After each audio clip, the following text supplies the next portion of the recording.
The Essequibo River. Huge, untamed, and unexplored. 1,000 kilometers of treacherous rapids, huge waterfalls, and wild animals. Only the strongest survive in these waters. Yet it's a wildlife paradise. People crowd the busy delta, a melting pot of races and cultures for centuries. And further inland lies the wild south, where indigenous people still live on the Essequibo's banks. Now, filmmakers Marion, Pöllmann, Rainer Bergomaz and young Sandy are on a mission to discover the mysterious source of the mighty Essequibo.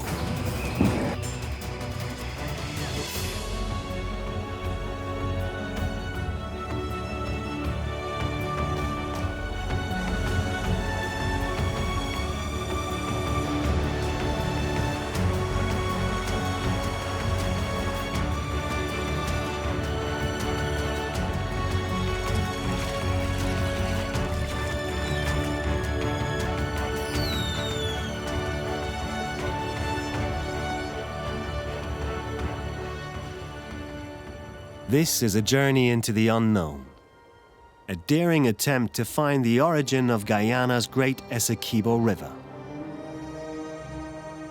It begins at the enormous delta, spanning more than 60 kilometers and dotted with islands. 70 kilometers inland, the river is already several kilometers wide. The locals claim there are 365 islands between here and the Atlantic Ocean, one for each day of the year.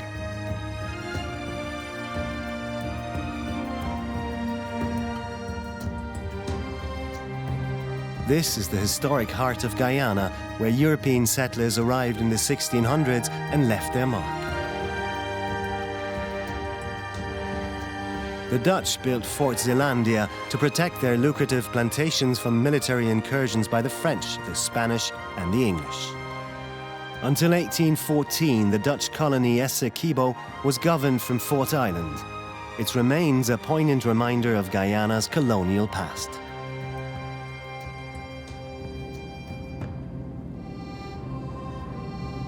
Sturdy ferries keep up the connections between Bartica, the Essequibo's many islands, and the mainland, while motorized speedboats offer a faster alternative.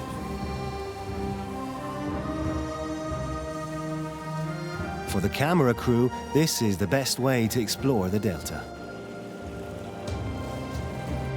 The water here is brown and brackish.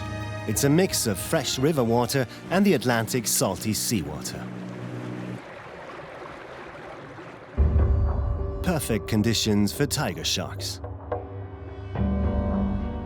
Although slimmer than great whites, they're just as long and no less efficient and ruthless killers.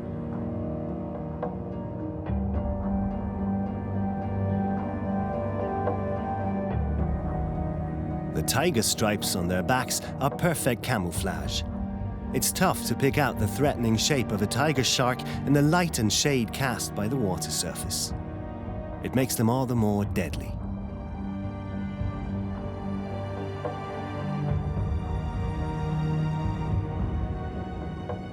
A huge whale shark glides through the murky waters of the Essequibo Delta.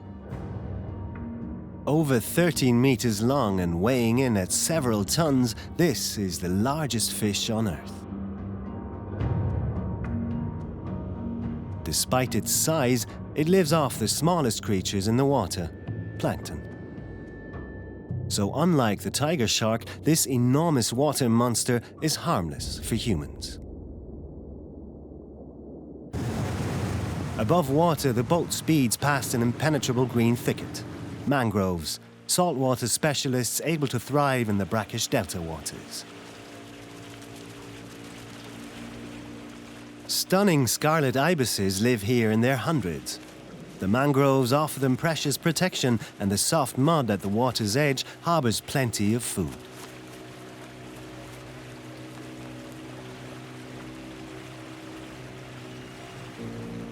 But the mangroves are far more than just animal sanctuaries. The islands are under constant attack from the water masses scouring past them. Mangrove roots break the power of the waves and firmly anchor the soil. Where they're missing, the water soon turns into a brown sludge where every wave carries away precious soil. Mostly red and black mangroves thrive here. Their protective power becomes obvious from the air. Each island is surrounded by a dense belt of mangroves.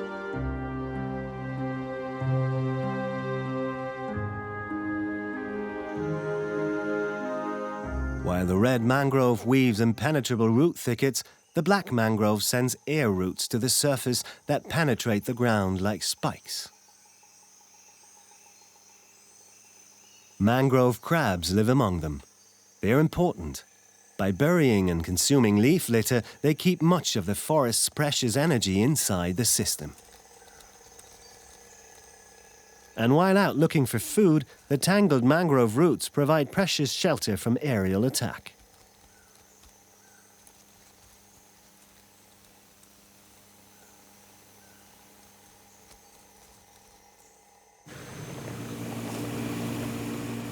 There's another delta resident of special interest for the crew.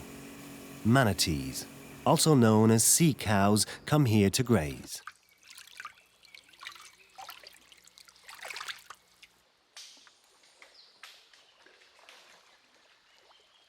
With a bit of patience, it's even possible to entice the large marine mammals right up to the boat.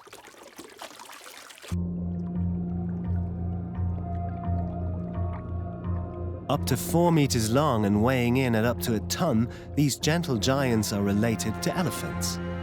And to sustain this massive size, they may consume around 90 kilos of food a day. Like other marine mammals, manatees too have to come to the surface to breathe air, despite being completely waterbound. They communicate through touch and sound, and although generally loners, cows and their calves maintain very close bonds.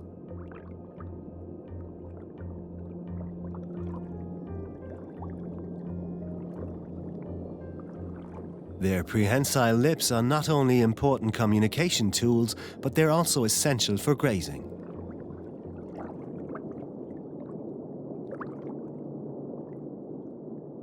They help manipulate and tear aquatic plants, mangrove leaves and grasses lining the riverbank. Dense, horny ridges on the roofs of their mouths make up for the lack of incisors and help them grind plants into a digestible pulp. But sea cows are under threat. Increasing motorboat traffic is putting them at risk. Injuries and deaths from collisions and propellers take their toll, and their numbers are in decline along the Guyanese coastline.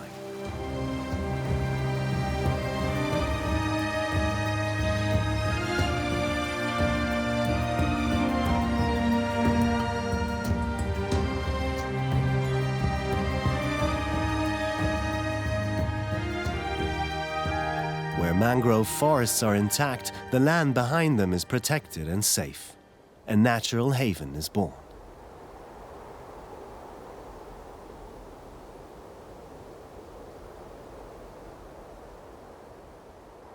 A bewildering variety of animals have made this twilight world between wet and dry their home.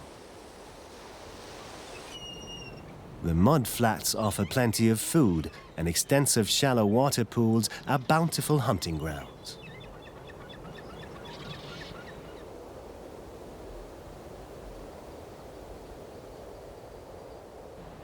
There's something here for everyone.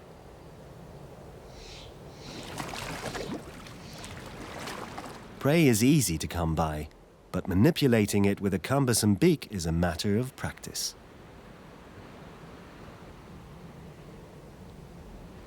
A heron is here to gorge on fish and shellfish.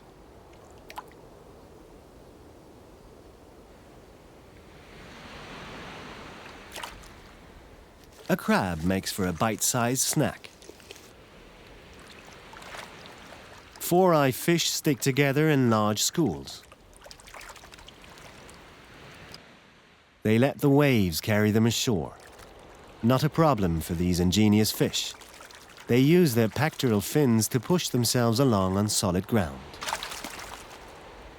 But danger is everywhere. To survive here, they have to be vigilant. Their split eyes allow them to keep watch above and below water at the same time. A mere shadow is enough to send them scuttling and riding the waves to safety.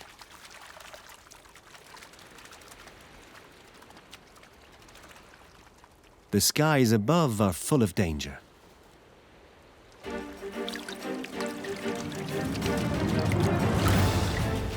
Keeping together in large groups also gives them an element of safety in numbers.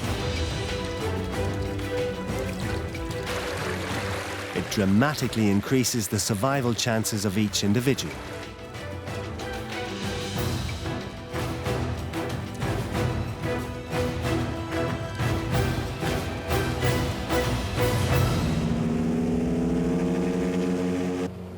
The northern edge of the Essequibo Delta is even wilder. It's a plane ride away. Even from 3,000 meters up, the mouth of the Essequibo is too big to take it all in.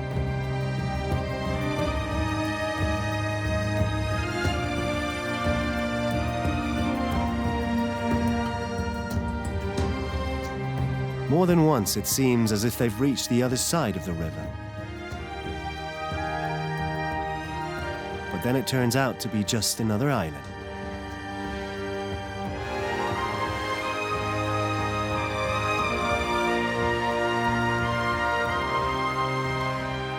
Signs of human life quickly disappear. The land and the coastline become visibly wilder. It's a reminder of what it would have been like before the new settlers changed the coastline forever.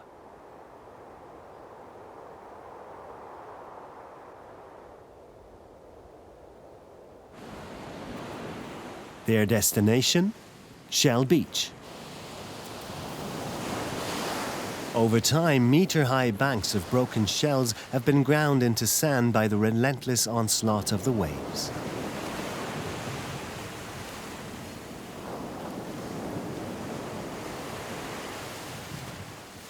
Its pristine condition has made Shell Beach an ideal sanctuary for sea turtles. Many of them come here to lay their eggs. This leatherback is huge. They can grow well over 2 meters long, and the largest ever found weighed almost a ton. They're the biggest of all turtles. It's here to lay the foundations for the next generation. Record holders in the water, with dives down to an incredible 1,300 meters, they're clumsy on dry land. Their paddle-like legs may be ideal for life in the water, but on this beach they make only poor transport accessories and inefficient digging tools for the excavation of the nest. Thick, slimy tears protect their eyes from sun and heat during their long ordeal. Leatherbacks are the only marine turtles without a hard shell. Instead, the tough, leathery skin on their backs connects several loose, bony plates to protect their soft insides.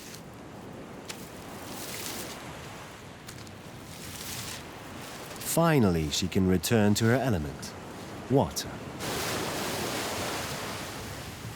At certain times of year, countless sea turtles visit this stretch of Guyana's coastline to lay their eggs in the sand. 140 kilometers of unspoilt nature all the way from Venezuela to the northern edge of the Essequibo Delta. Apart from leatherbacks, there are green sea turtles and even very rare hawksbills and Atlantic Ridley sea turtles.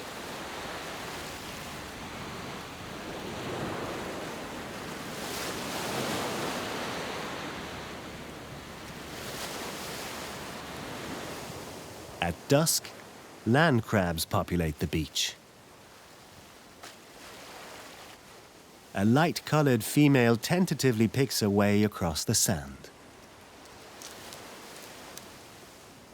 She's left the safety of her burrow to get to the sea. a precarious undertaking.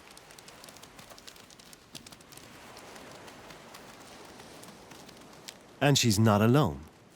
But these crabs are loners and meet their relatives with suspicion.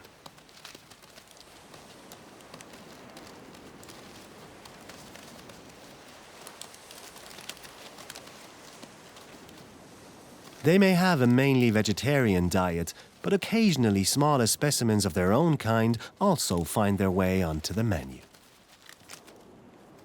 There's purpose to their outing. A few weeks ago, when the weather and phase of the moon were just right, it was mating season. The females have been carrying the fertilized eggs around with them ever since. But now it's time to release the larvae into the sea.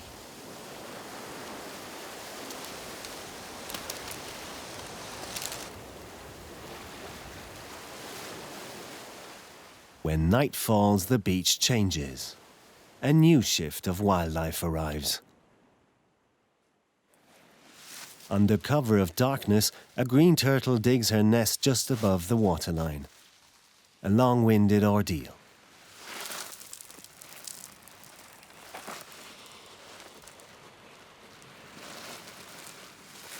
The mothers always return to the very same beach where they themselves hatch to lay their eggs.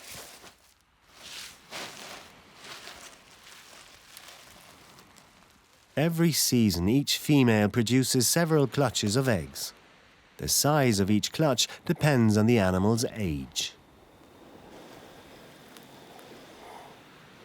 On average, there are 100 to 200 eggs per nest. It sounds like a lot, but only about 1% of these baby turtles will make it through to adulthood.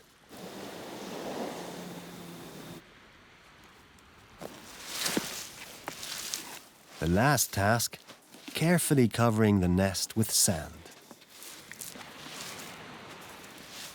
The mother's work is done. She leaves the sun to incubate the eggs, and her babies will have to fend for themselves from the word go.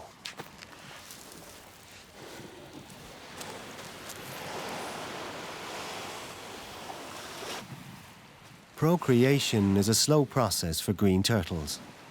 The females only mate once every 2 to 4 years. And when they do, it costs them a lot of energy to dig their nests and lay their eggs.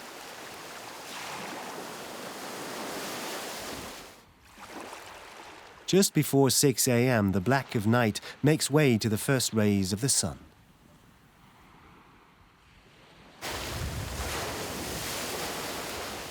Underwater, the exhausted green turtle mother makes her way back to the open sea. They often travel several thousand kilometers between their feeding grounds and their nesting beaches. But she's tired and dangerously exposed. A tiger shark has her on his radar. He cautiously circles the weakened mother. The killer makes a careful approach. He senses an easy meal. Adult green turtles don't have many enemies, but a tiger shark is one of them. There's nothing she can do to defend herself.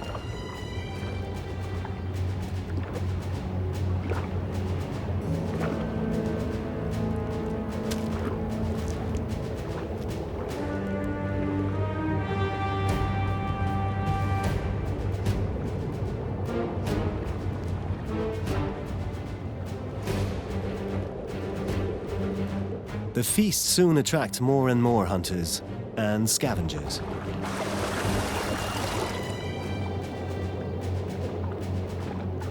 In no time at all, they've torn her apart. All 100-odd kilos of her. The drama in the sea soon attracts opportunists from the sky. Seagulls. They delicately pluck small morsels from the water, all the while keeping a careful eye out for the sharks. Seagulls, too, could become an easy meal for them.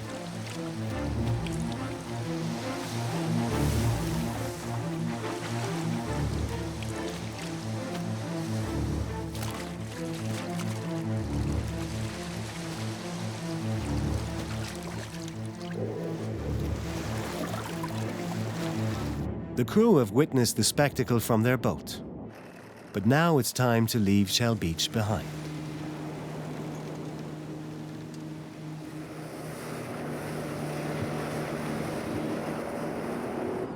The Essequibo is one of South America's 7 great rivers. It drains all of Guyana and even parts of Venezuela. And it harbors the team's next destination, a unique natural spectacle, best approached by air. Yeah. Major Weeks is a pilot with the Guyana Defense Forces. He'll be their pilot. What I want to do is... But the weather is reason for serious concern. Weather conditions. Right now, the only thing we got positive is that in the vicinity of Marion is okay. Right? But looking this way, they still see cloud cover and the mountains visibility is not that good right now. Okay. For sure right now until we get in there. Look, I need him ahead of me. Ahead? I want him ahead of me. He could give me an idea where they're coming in. So I don't want to push that right now, because we waited for fuel to get in there, get the work done in Kiteshore, and then get back out. So we can't we can't do that. Sorry, Raina. The plan is for the more robust Islander plane to fly ahead with most of the equipment and report back on the weather conditions. The helicopter will follow slowly. The flight will be both long and dangerous. Nothing can be left to chance.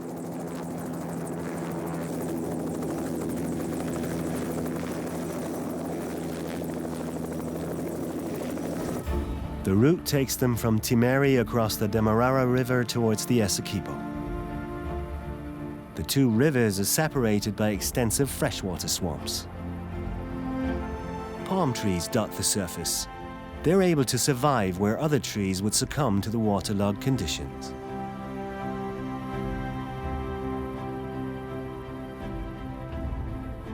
Finally, they've reached the Essequibo. The helicopter follows its course upriver. Guyana is not called the land of many waters for nothing.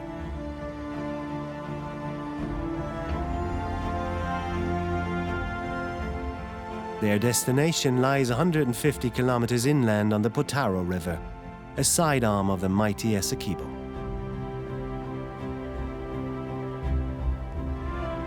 At the mouth of the Mazaruni River, the pilot finally leaves the Essequibo and turns off across dense forests. This will be the most risky part of the journey. There's hardly anywhere for the pilot to put the helicopter down safely in an emergency. To make matters worse, the weather deteriorates further. The flight is rough. Filming is the last thing on their minds now. Below them, rainforest stretches all the way to the horizon. Somewhere in those mountains lies the Kaieteur National Park, where they're headed.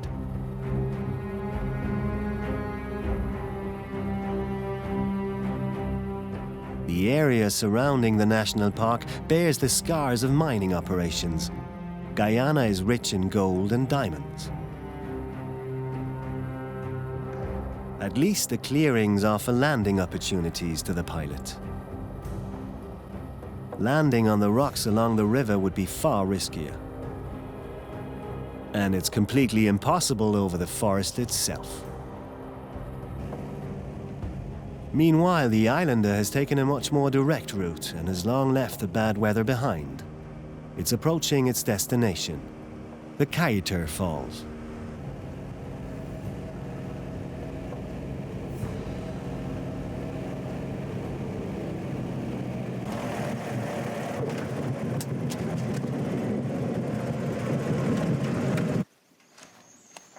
Unloading the machine is a priority, but it all has to be carried by hand.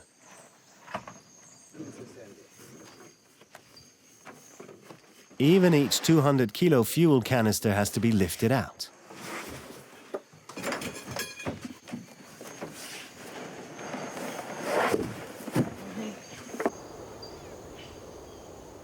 But then Marion can finally take a first look at the waterfalls and their surroundings, guided by a ranger. Since it's so remote, very little has changed here in the last 140 years since its discovery. Kaieteur is special. The huge falls have created a unique environment where plants and animals found hardly anywhere else on Earth thrive.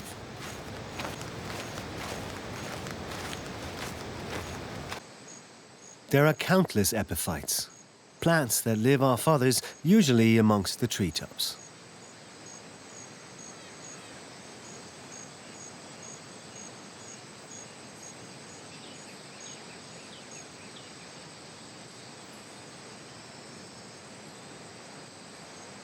But there's a crucial difference. Here, they grow not just on trees, but also on the ground.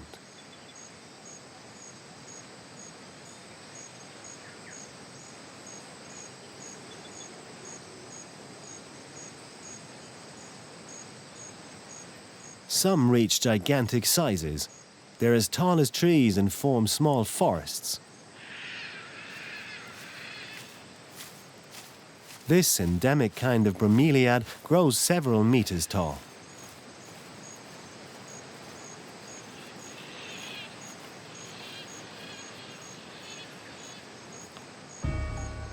Small pools of water form in the center of each plant, habitat for other plants, and the very rare golden tree frog of Guyana. So far, it's only ever been found within an area of just 20 square kilometers around Detour. Its entire life cycle takes place within these huge bromeliads surrounding the falls.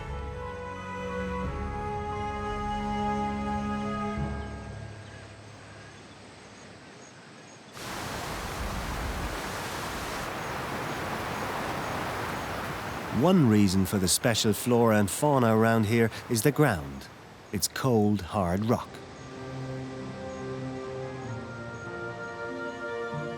But it's covered with a green carpet of vegetation. Anything growing here must have special adaptations.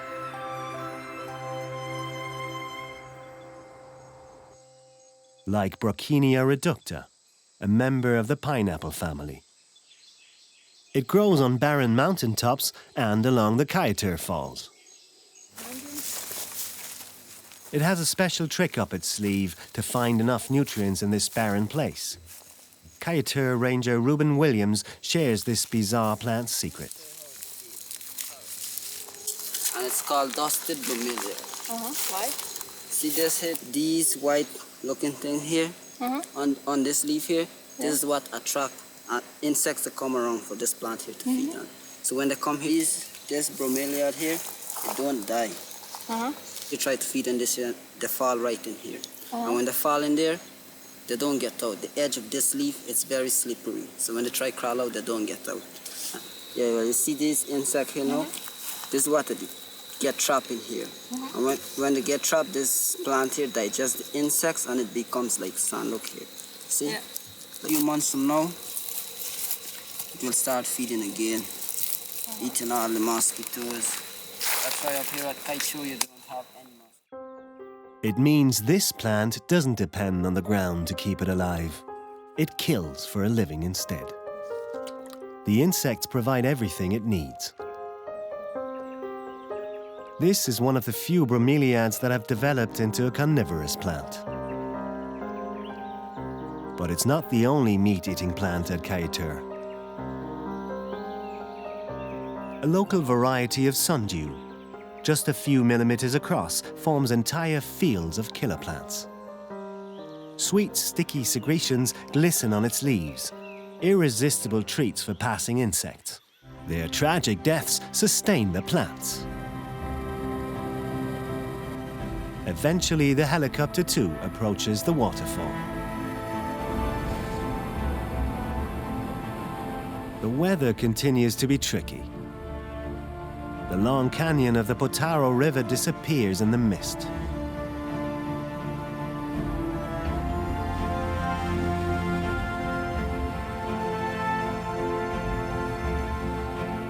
Finally, the waterfall comes into view.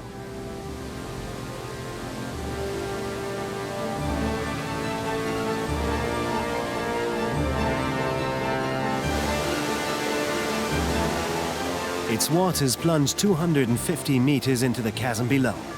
These are amongst the most powerful waterfalls in the world. 5 times higher than the Niagara and 3 times the Iguazu Falls.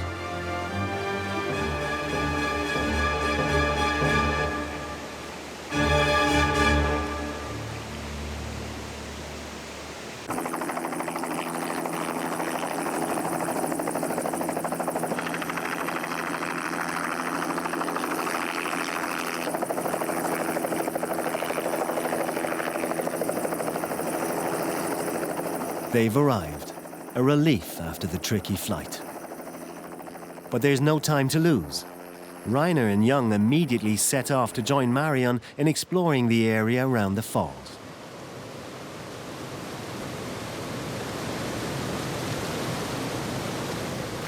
Access is on foot. The heavy cameras have to be carried to the edges of the falls. Being afraid of heights is not an option here. This work takes nerves of steel. At this time of year, the falls carry relatively little water. The crew can approach the precarious edges with relative ease. Just a short while ago, the rocky ledge that now serves as a vantage point was still flooded. Now they can move about freely.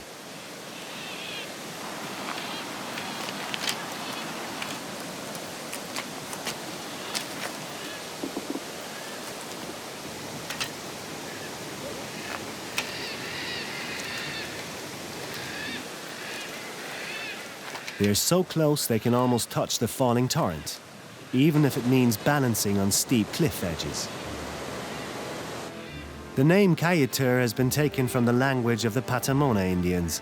The Old Man Falls.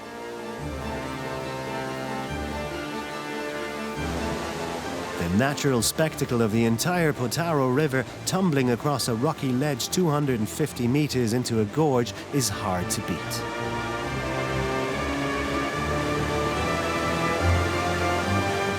The Kayetur Falls are far more than just waterfalls.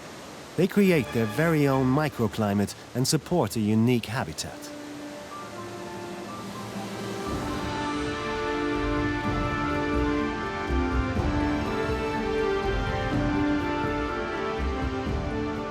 A colony of caciques has found a home in the trees next to the river.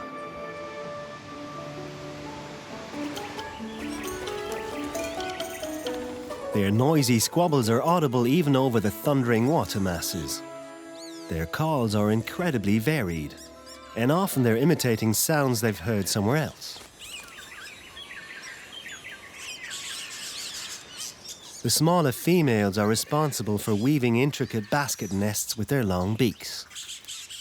They alone decide where it is to be built and often fight other females for the best places.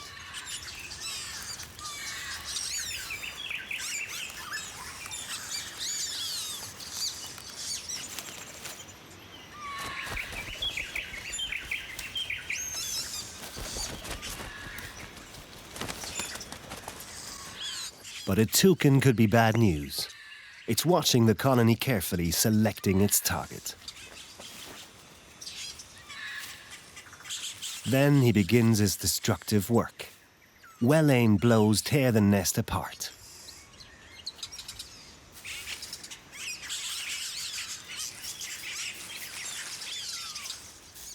The caciques watch helplessly. The toucan is more than double their size, but perhaps a surprise attack might deter the killer.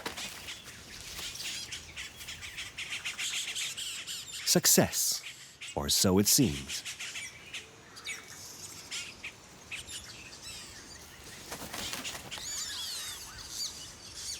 But the thief is not deterred so easily.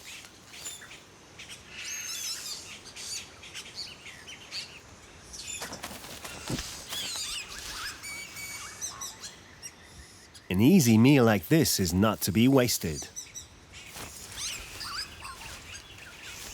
The young chick is almost ready to fledge, but he doesn't stand a chance against the killer.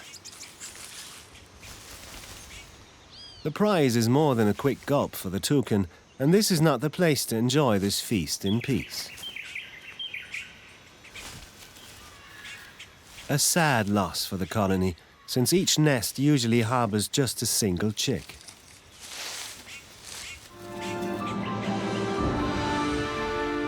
The Potaro River's unsteady water levels mark the passing of the seasons.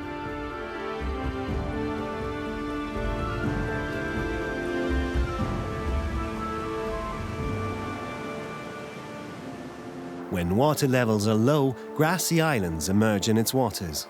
As the usual pressure from the raging torrent declines, the grasses can finally grow tall and begin to flower and seed.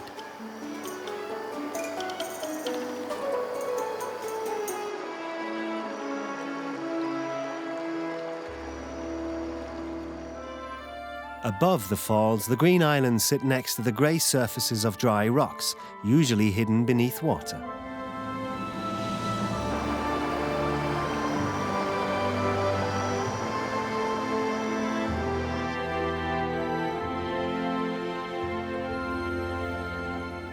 The watercourse narrows. Rapids, normally hidden by excess water, suddenly emerge. But the water plants only have a short window of time before the river will swell again. They have to reproduce quickly.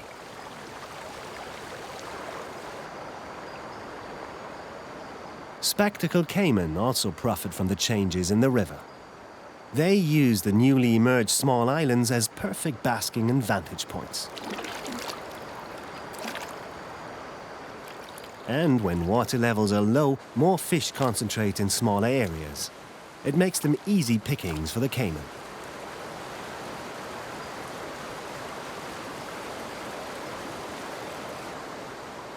It's as if they're simply waiting for prey to jump right into their waiting jaws.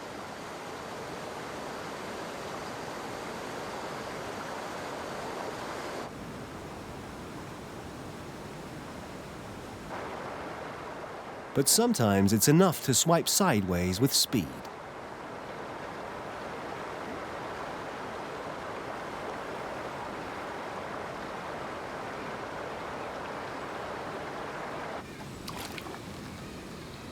Meanwhile, Young and the Rangers have organized a dugout to cross the treacherous rapids above the falls.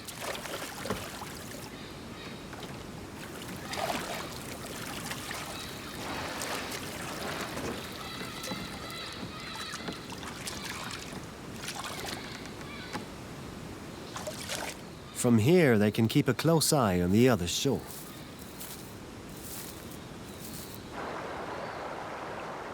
That's where a royal palm tree is fruiting.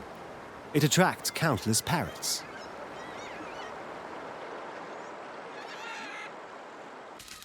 The egg-shaped sweet fruit are both nutritious and delicious.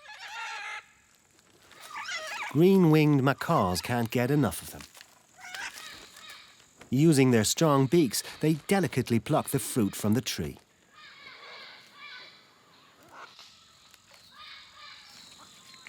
But sharing the bounty meets with resistance.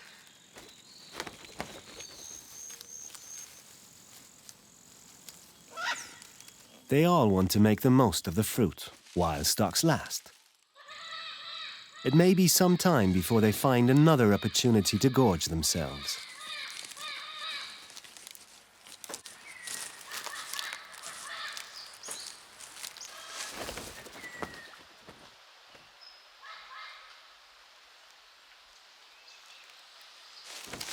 Green-winged macaws are hardly ever seen alone.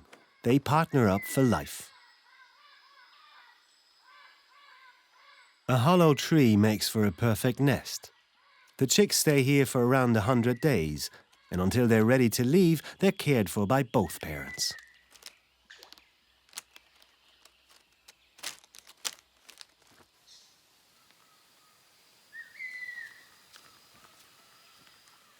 Macaws are very sociable birds and spend much of their time playing and grooming to reaffirm bonds.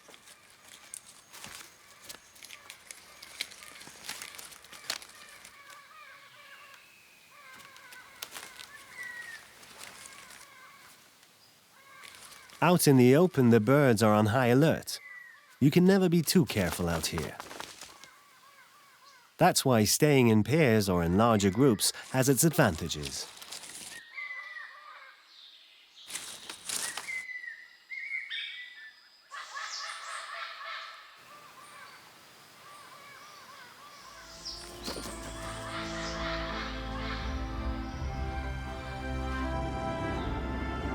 Food is high on the agenda for many locals.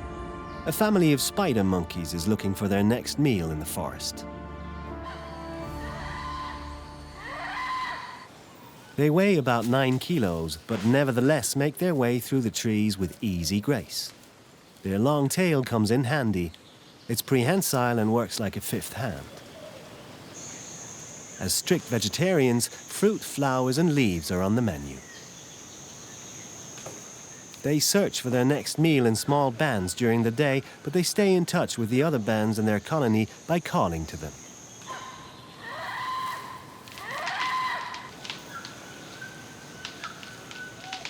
This baby is dependent on its mother for almost 18 months.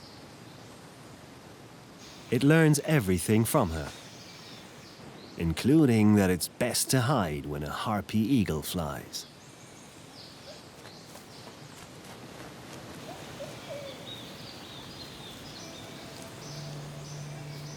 The harpy is the most dangerous treetop hunter here.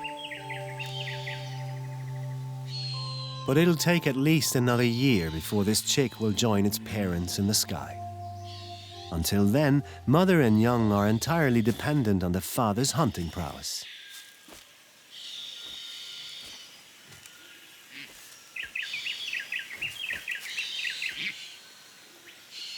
He's hard pushed to keep them fed. No sooner has he delivered his latest offerings than he's sent out for more. The growing chick needs to be fed at least 3 times a day to sustain its rapid growth rate. The mother carefully rips smaller bite-sized morsels from the kill.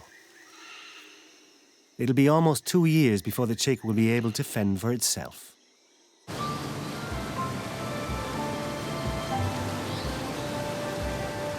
Meanwhile, the crew reassembles at the Detour Falls to capture a very special spectacle.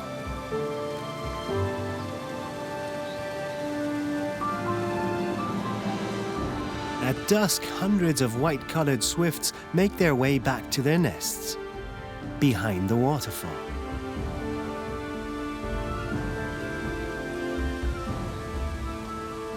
This is where they come to sleep and to care for their young.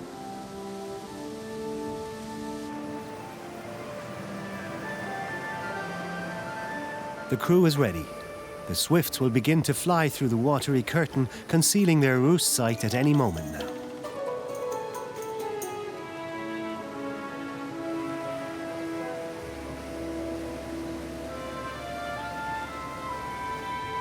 The Detour Falls protect their nests from raptors and other thieves.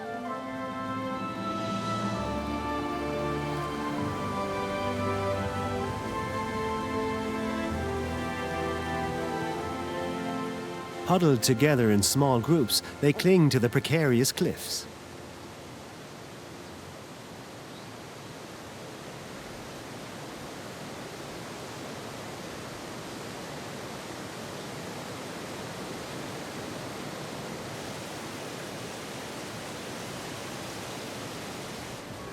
Nothing will get through this to attack their colony now. As night falls, all the swifts have disappeared behind the falling torrent.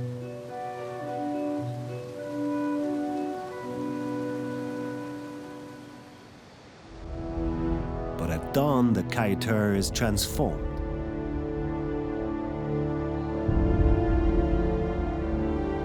Strong gusts whip up fog and water spray and fill the canyon with mist.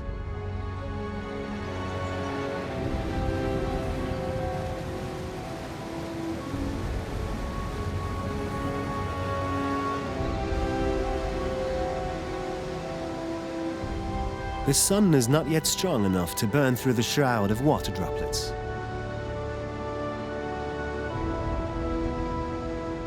But the irritating fog has its uses. It's what keeps the plants and animals around the falls alive, even in places where it seems almost impossible for them to eke out a living.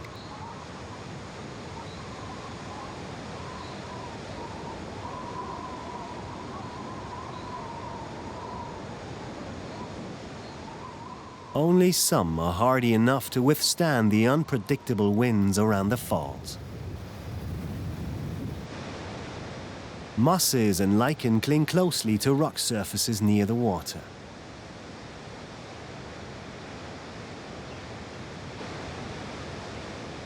Larger plants follow. There's hardly a crack or crevice without green. The ample supply of water makes it possible for plant life to thrive. The rising moisture sustains a cloud forest in the valley and on the slopes. The constant mist gives rise to a host of survival specialists. But the steep, slippery rocks make it almost impossible to reach the areas right next to the waterfall.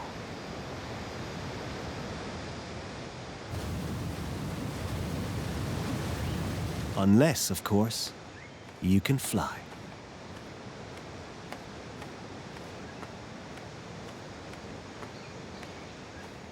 Hummingbirds live mainly on energy-rich nectar. It gives them enough energy to beat their wings at a breathtaking rate of 40 to 50 beats a second. Relative to their body size, that makes them the fastest vertebrates on Earth.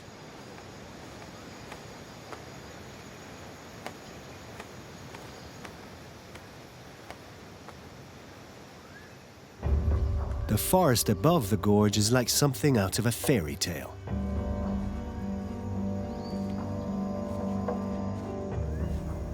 Marion explores the forest around Johnson's View.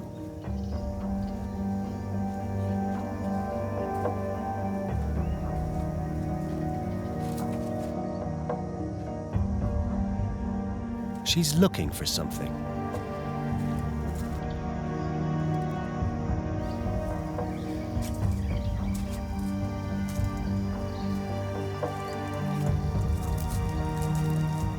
Small trees grow on and around the big boulders here in bizarre formations.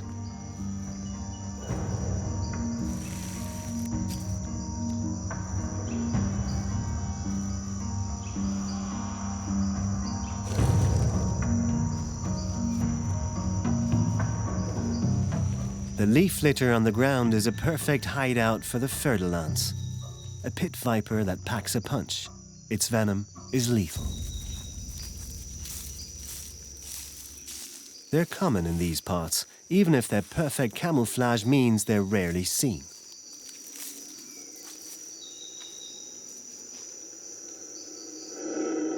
A red howler monkey is far more conspicuous.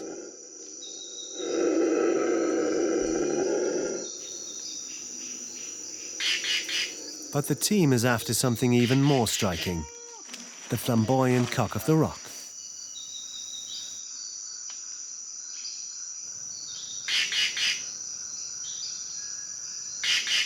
The moist, rocky forest around Kayatur is ideal habitat for it. And once spotted, the male's bright orange plumage is hard to miss. In the mating period, this extravagant look is very important. It's to impress the much more drab-looking females. After all, it's up to them who gets to mate and who doesn't.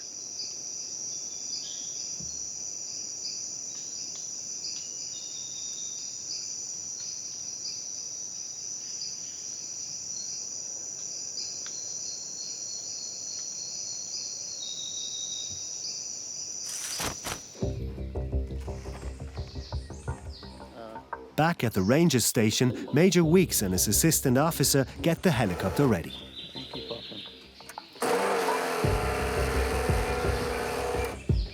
The fuel load has to be just right. They want to get as close as possible to the raging torrent of the Kayatur Falls. It's risky, and the load on board has to be calculated carefully. You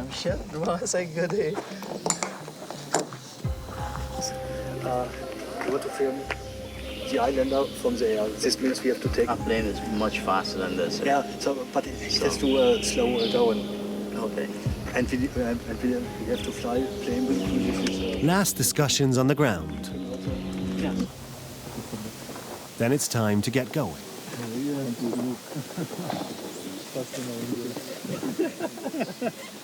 That's our rule. How wide is this thing?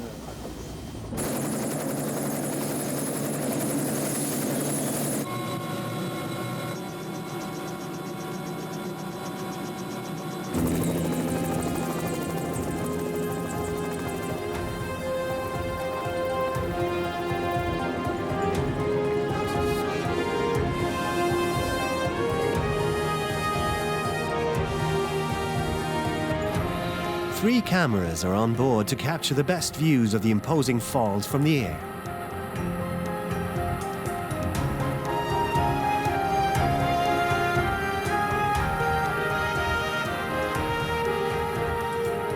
A serious challenge, since all communications have to be signals. The noise of the engine is too loud for a conversation.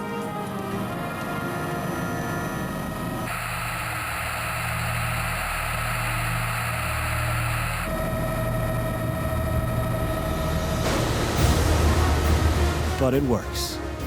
Kayuter Falls is an incredible sight from the air. Its sheer size and enormous drop are hard to match. The Kayuter Falls is one of the great natural wonders in the barely known river system of the mighty Essequibo.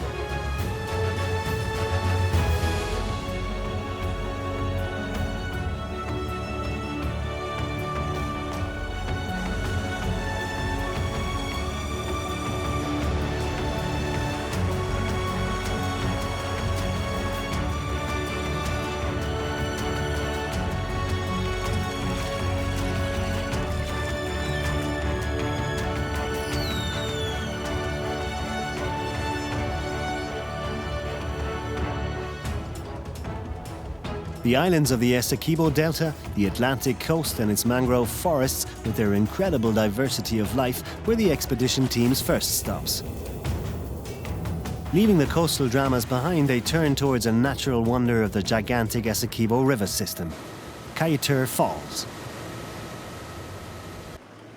Now the crew is ready to push on, further into the heart of the country and further upriver towards their final destination, the Essequibo source. Just a single route leads into Guyana's deep south. They're heading towards Surama, an Indian village and Young's home. It means 8 hours drive on a rough dirt road to cover the 400-kilometer distance.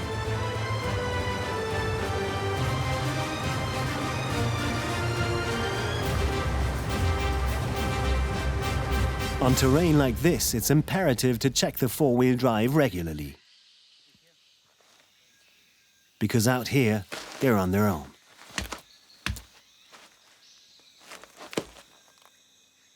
Breaking down in such remote country could spell disaster. It pays to be extra cautious.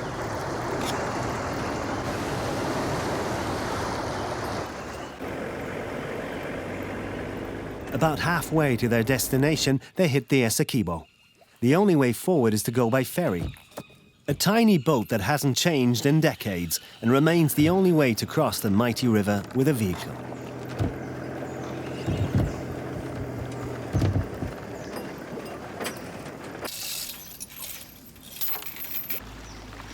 Just a few meters above the ferry crossing, the Essequibo is blocked. There's no getting through this part of the river by boat. It's a no-go zone.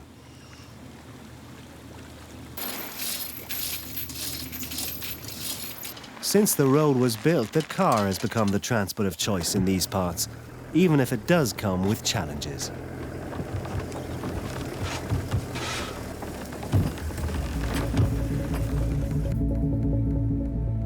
Their route takes them through the Rupununi savanna, extensive grasslands dotted with bushes and trees. It's vast, remote, and changeable. During the rainy season, large swathes of grassland turn into swampland. And at the start of the dry season, bushfires eat their way through the plains, kept in check only by the soggy, unstable ground. They're set by the locals in order to clear fields or chase venomous and dangerous wildlife away from their homes. They have an added benefit for travelers. Where there's no clear way through the savannah, the burnt earth marks solid, safe ground to travel on.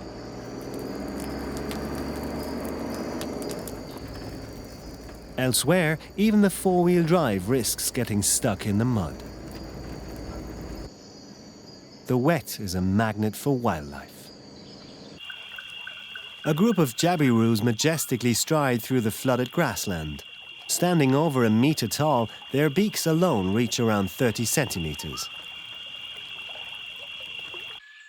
The Rupununi savanna is one of the largest wetlands in South America, an ideal place for jabirus to bring up their young. The male builds the nest and takes the initiative.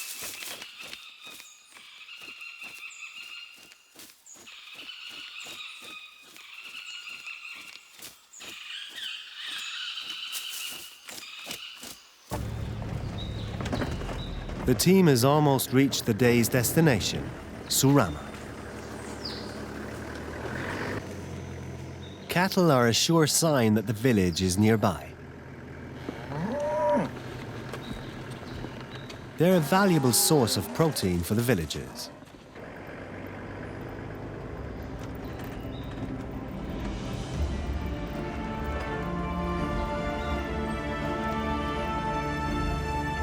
Surama is a typical indigenous village. The houses are scattered across a large area. Often next-door neighbors are hundreds of meters apart.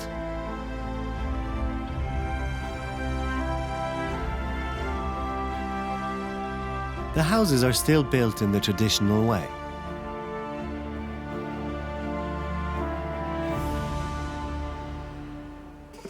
In fact, keeping traditions alive is highly valued.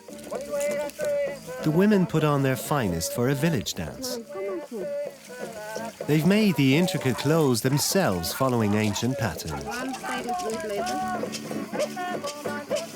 Faces and arms are painted with red color.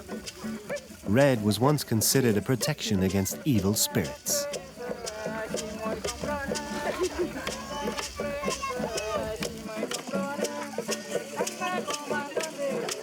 And a dance like this includes even the smallest members of the community from the very beginning.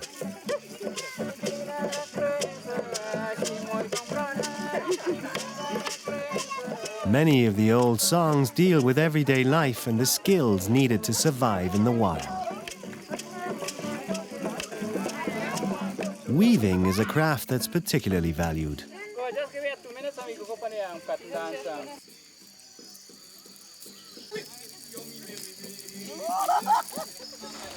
A cup of paracari, a lightly alcoholic drink made by fermenting cassava root, makes the rounds. The dancing now comes more easily.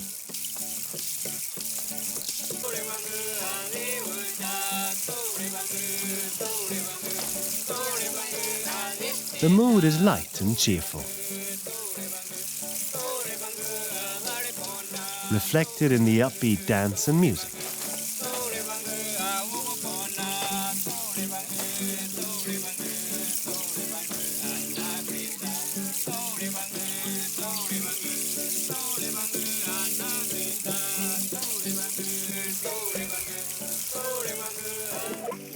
The children snack on farine, another cassava-based food. Its versatility has made it one of the staples here.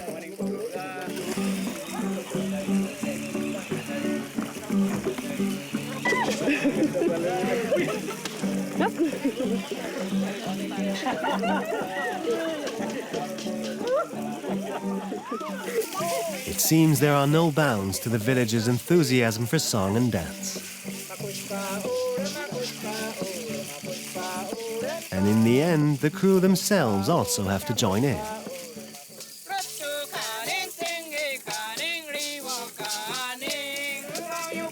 But keeping up with the relentless pace is anything but easy.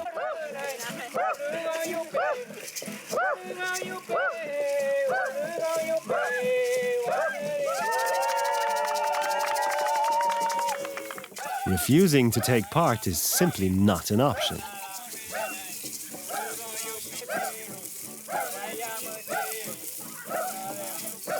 And even as night falls, there's no end in sight.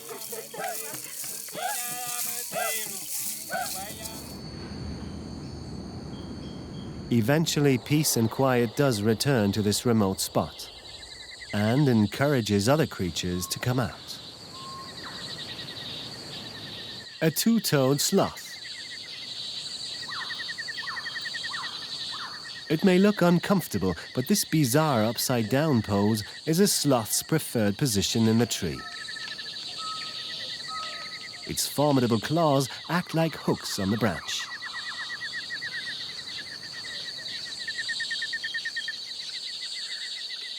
dawn.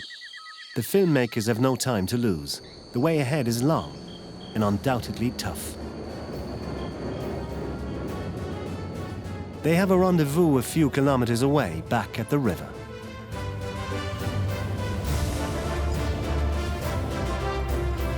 But the closer they get to the river, the worse the road becomes.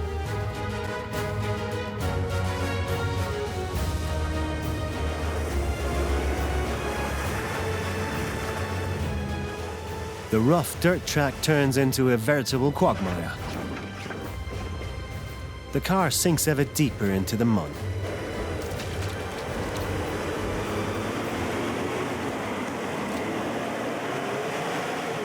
Then they can go neither forwards nor backwards. The four-wheel drive is truly stuck.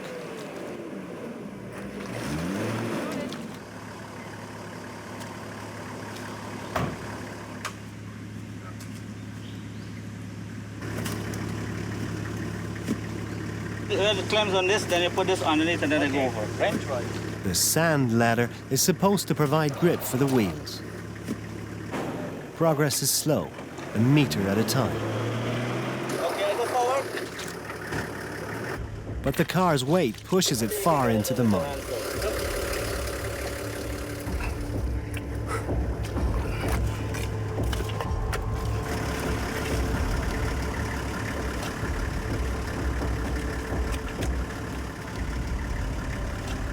Eventually, it's stuck fast. The track is so deep that the car is resting on the ground. Rainer is already covered in mud from head to toe. He makes a last attempt to dig it out.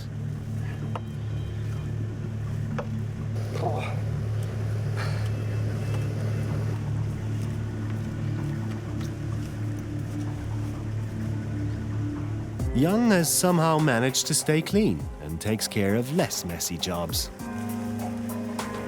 The branches are now to provide grip for the wheels. But the hole is deep, too deep.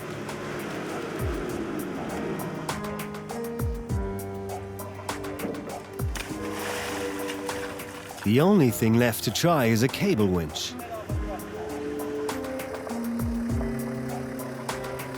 As long as there's a strong enough tree within reach. After all, it has to pull out a 3.5-ton off-roader.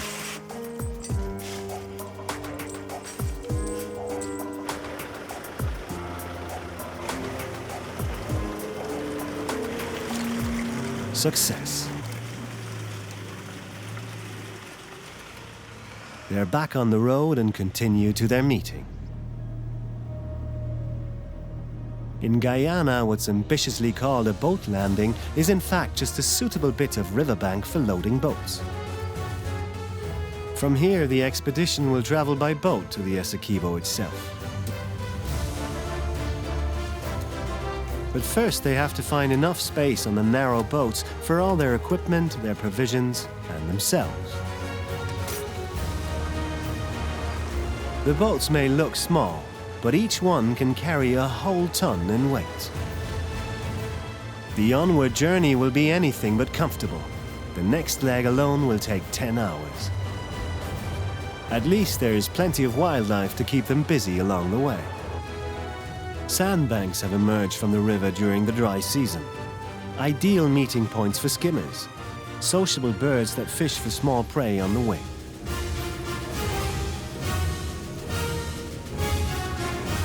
Their 1-meter wingspan allows them to glide gracefully just above the water surface.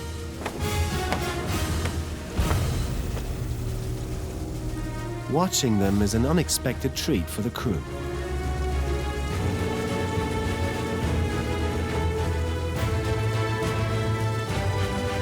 But the team also has to keep a careful eye on sudden shallows and sandbanks. Getting distracted could spell disaster. As long as the dry season continues and water levels fall, the river changes every day. The newly exposed sandbanks are also a magnet for countless butterflies. They flock here to suck up minerals that have dissolved in the wet.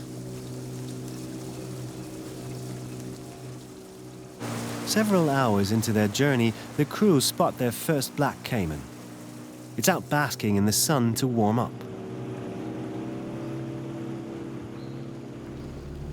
It seeks cover in the water.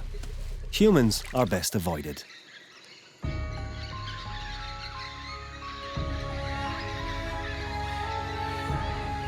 At this time of year, when the rivers carry less water, the females begin to lay their eggs.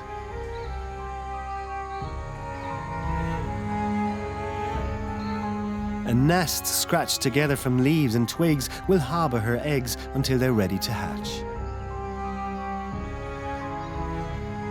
There are probably around 40 eggs in her nest.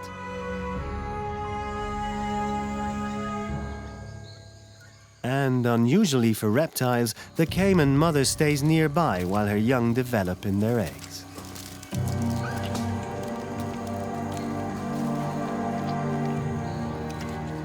She'll hunt rarely and little for the time being. Caiman are adept at fasting. They can go without a bite for weeks at a time. This female looks imposing with her 4.5 meters, but the biggest black caimans are reputed to have reached a whopping 7 meters. Today, giants like that are unheard of.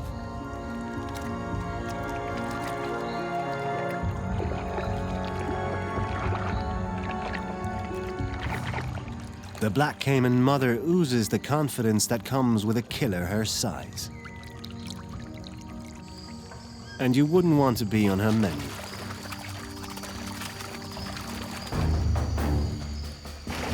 For a few days during their molt, Muscovy ducks aren't able to fly properly. And the experienced caiman mother seems to know that. She specifically targets a molting duck. It's no contest.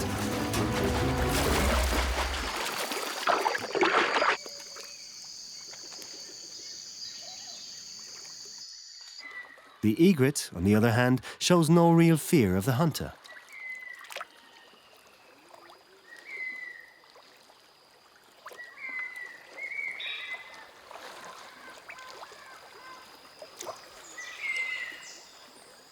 It's as if it knows when a caiman is hungry and looking for a meal.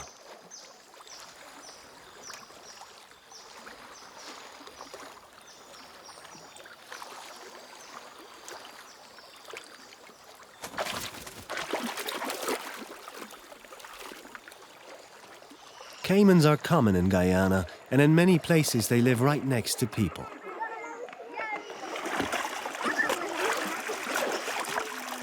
Like in Apotheri, where the Rupununi River joins the waters of the Essequibo.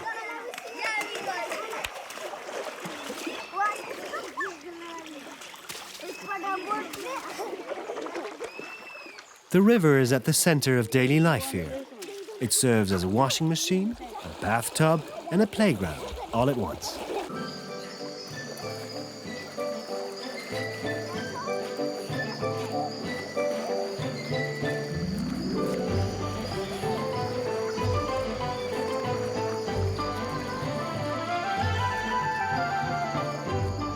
But the caiman's presence is no problem, as long as it's light. The kids can play worry-free during the day.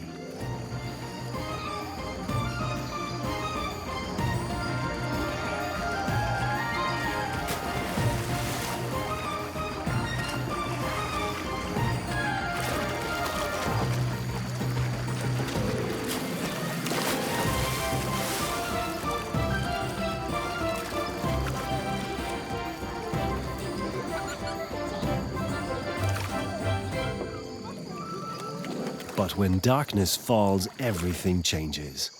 Now the river belongs to the black caiman.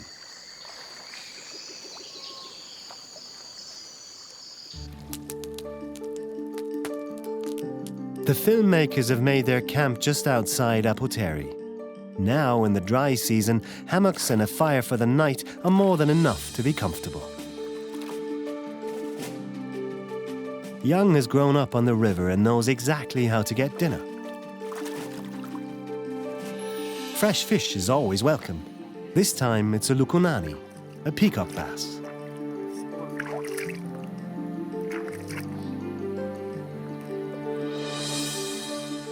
While Young prepares the fish, Rainer fashions the cooking utensils. A thin stick will serve as a giant skewer.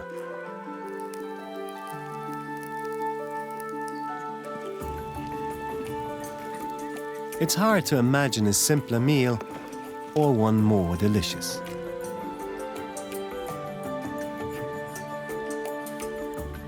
They're ready for the night.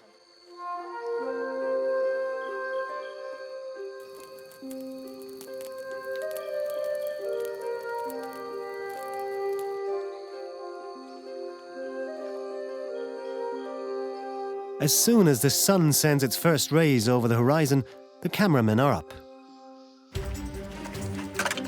They've brought a microlight to explore and film the area upriver.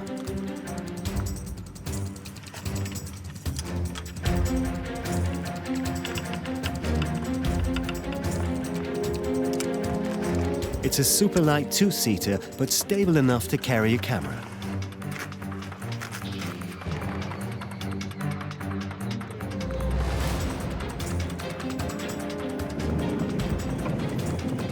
Rainer takes control of the camera. Young controls the aircraft.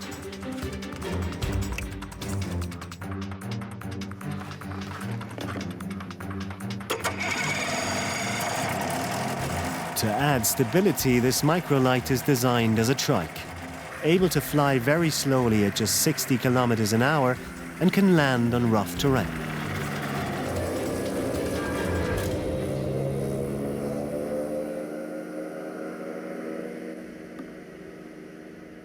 Since it can also fly very low, it's ideal for explorative flights and film work.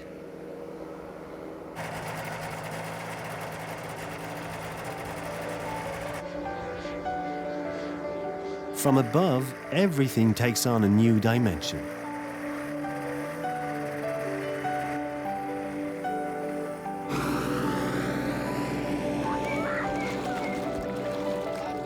Sandbanks in the Essequibo divide the river.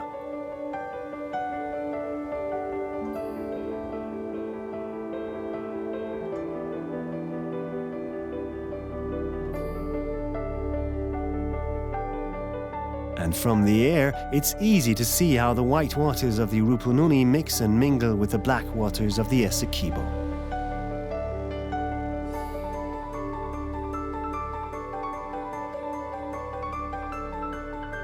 Numerous oxbow lakes show the course the river once took, before it changed direction and found a new path.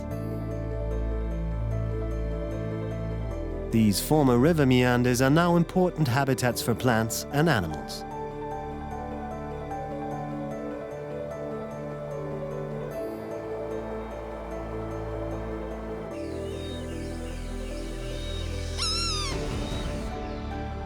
Their ample fish stocks attract delicate kingfishers as well as imposing fish eagles. Giant Amazon water lilies cover large parts of the surface, even though it's unusual for them to occur this far north of the Amazon River.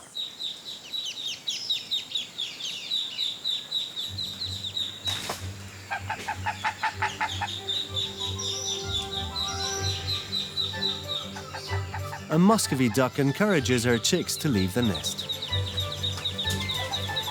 They must have hatched recently.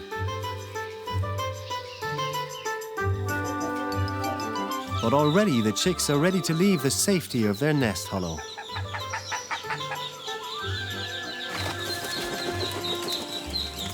These ducks are able to breed up to 3 times a year. And every time the chicks leave their nests with a brave jump into the unknown.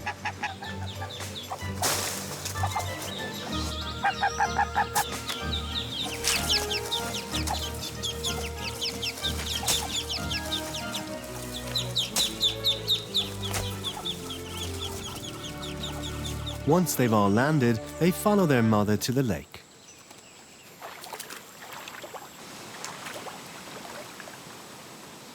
There can be up to 22 of them in a single clutch.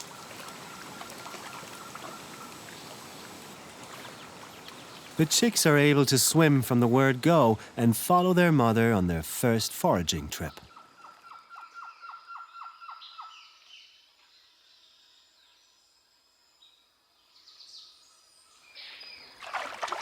A tapir picks its way along the riverbank.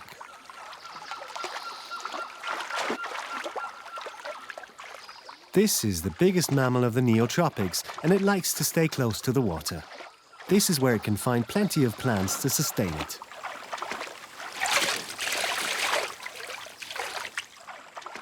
Its trunk-like nose is incredibly muscular, and so dexterous it can even pick up leaves with it.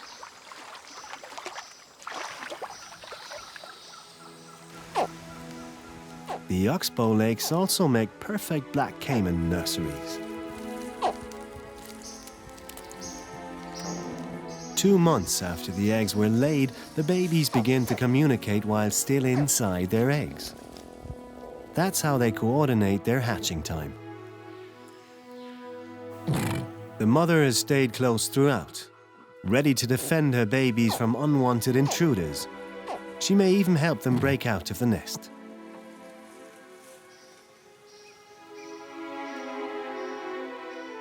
And she'll even delicately carry them in her grim jaws. Incredibly, baby caimans don't have to fear their older and larger relatives. On the contrary.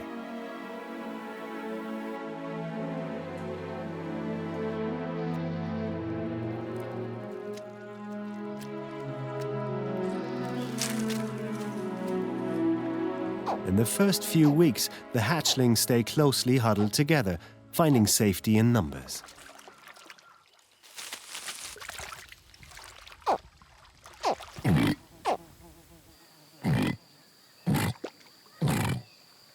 And there's another surprise. All adult caiman are prepared to defend their young, whether or not they're their own offspring. And in the depths of the rainforest, the youngsters need all the protection they can get. Giant otters are just one of their many enemies. The otters stick together in family groups, are fast and agile swimmers, and excellent hunters. In the main, they feed on fish. But a young caiman would be equally welcome. Their sharp teeth and strong paws can make short work of even these toothy babies.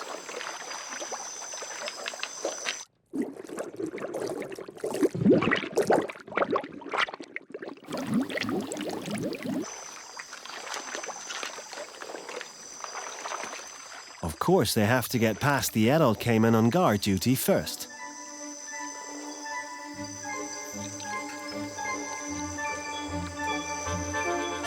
The little caiman test their abilities in what seems to be playful fights. They're perfect miniature replicas of their parents as soon as they hatch. Killers through and through.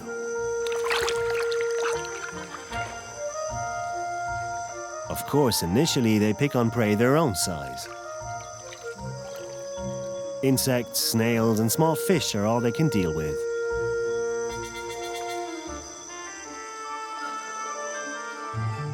But their killer instinct is there from the get-go.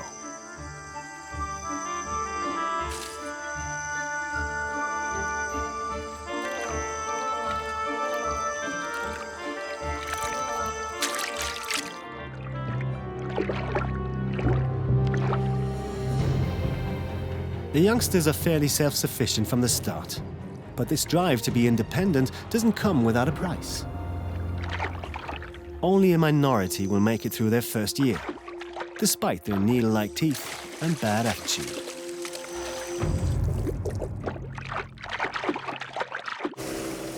The expedition has to move on. They want to push further upriver, and eventually all the way to the mighty river's source. This far from human habitation, capybaras are anything but shy and explore the riverbank in full view. Most of their days are spent here in the wet.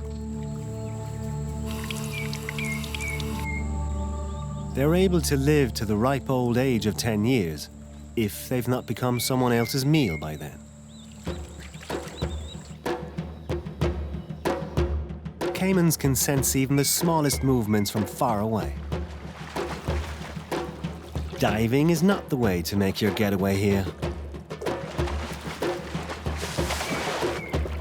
The noise of the hunt lures other caimans into the water.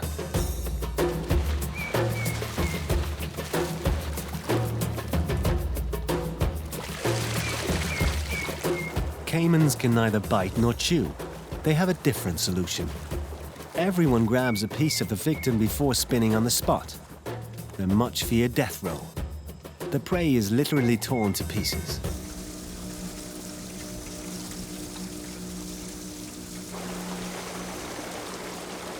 The river's water levels have dropped several meters and exposed the sandy riverbanks. Now, 47 days after their eggs were laid, young Arrow River turtles are ready to hatch. It's thought they begin to call while they're still inside their eggs.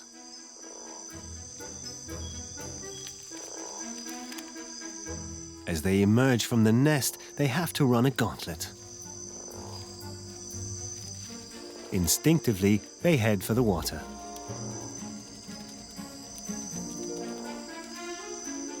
Greater numbers are always preferable. It gives them the best chance to escape hungry predators on their way to the river.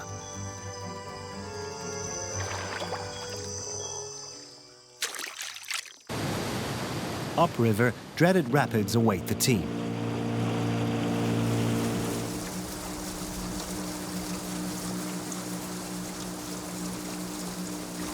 It takes all the experience of the boat crews to get them through unscathed.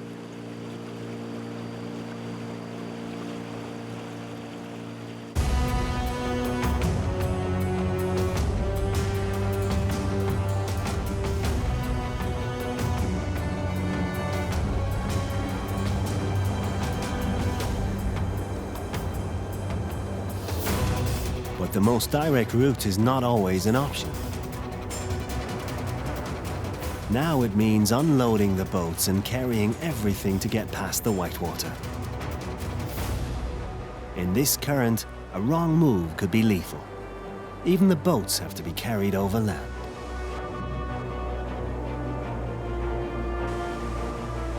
It takes more than 6 hours to carry all the equipment and the boats beyond the rapids. It's a sign of things to come.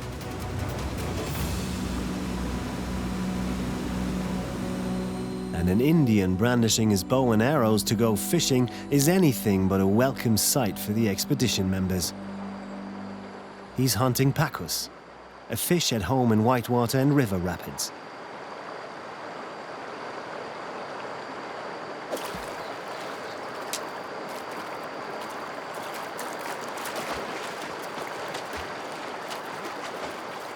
And where there are pacus, boats are usually no longer able to get ahead.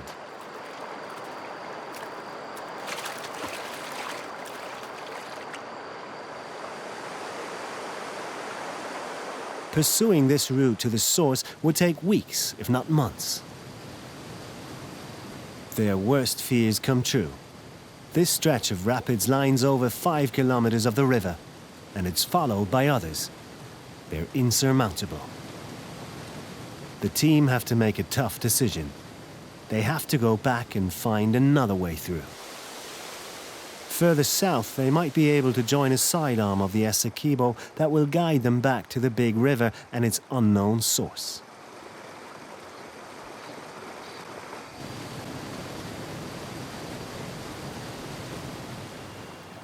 Instead of facing the tough rapids, the filmmakers drive to Lethem, and from there onwards to the Kuyuwini. They know that this river joins the Essequibo further south.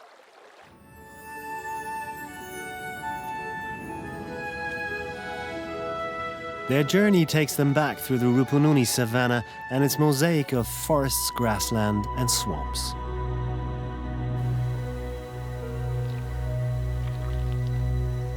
The savanna regularly changes its looks during the course of a year.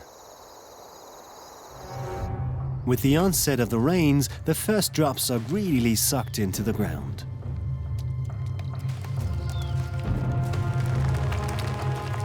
But soon it's saturated and the lakes begin to fill. the savanna quickly turns back into a huge swampland with extensive open water.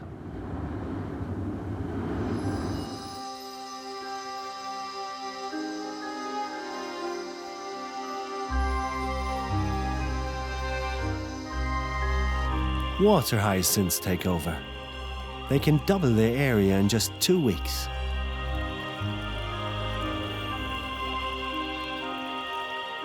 They create mini hunting grounds for birds.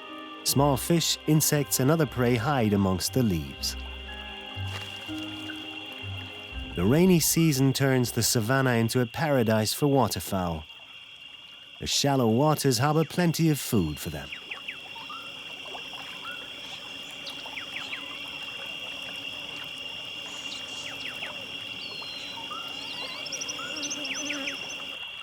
Wood storks stake their claim to the watery riches: frogs, fish, and large insects. There's plenty for everyone. 2-meter-long spectacled caimans are no deterrent to these feathery assassins. Capybaras also make the most of the newfound wet.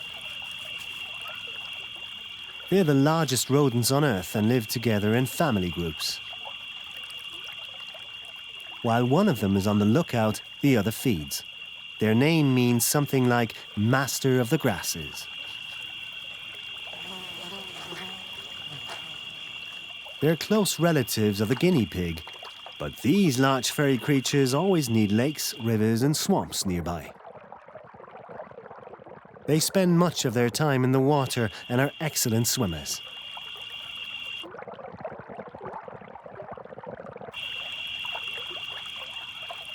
Bizarrely, capybaras are unable to produce their own vitamin C.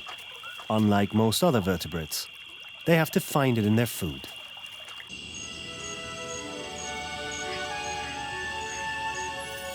At dawn, the team pushes on towards the south. The rainy season has brought new challenges with it. In some places, the entire road has become submerged.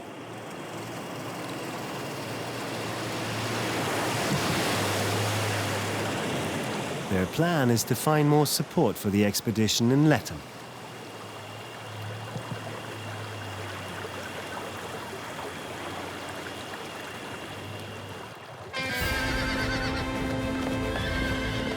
But in Lethem, there's a surprise for them. It's the Easter Rodeo here, in the far south of Guyana. An incredible spectacle. The fight between man and beast. For many locals, the epitome of masculinity.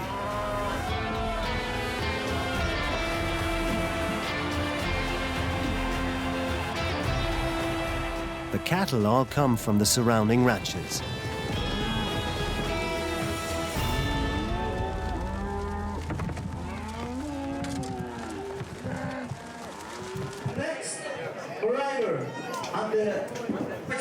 This is the social event of the year. Even the Guyanese president makes an appearance. He's heard all about the daring expedition to locate the mythical source of the mighty Essequibo and wishes them luck.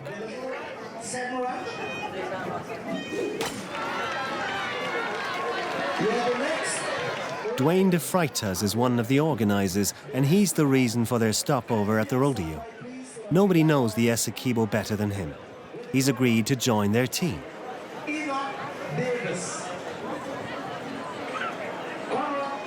But first, they have to capture the rodeo on camera.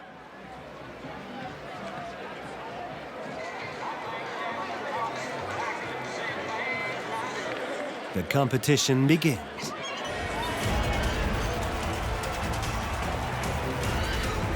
The aim is to stay on the horse for as long as possible. It sounds easy enough.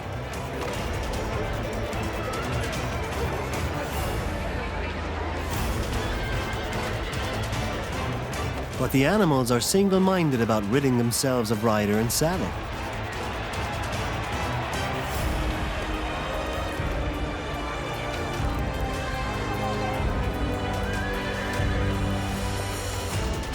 The pace is ferocious.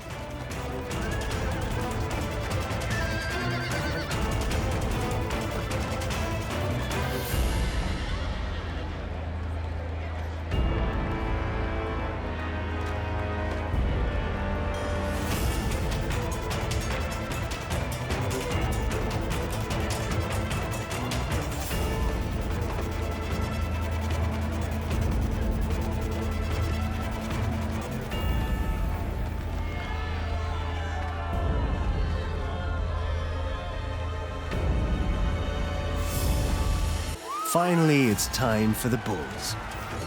They make the horses seem like child's play.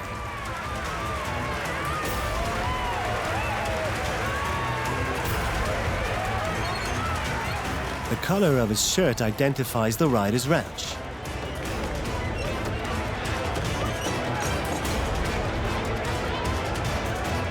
This is by far the most dangerous discipline of the rodeo.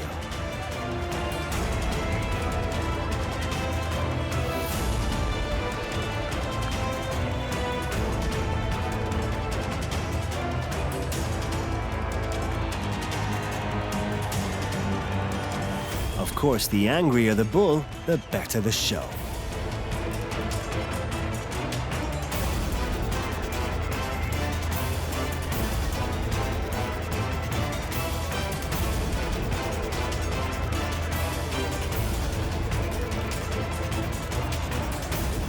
But also the higher the risk for its rider. Luckily, there are only minor injuries today.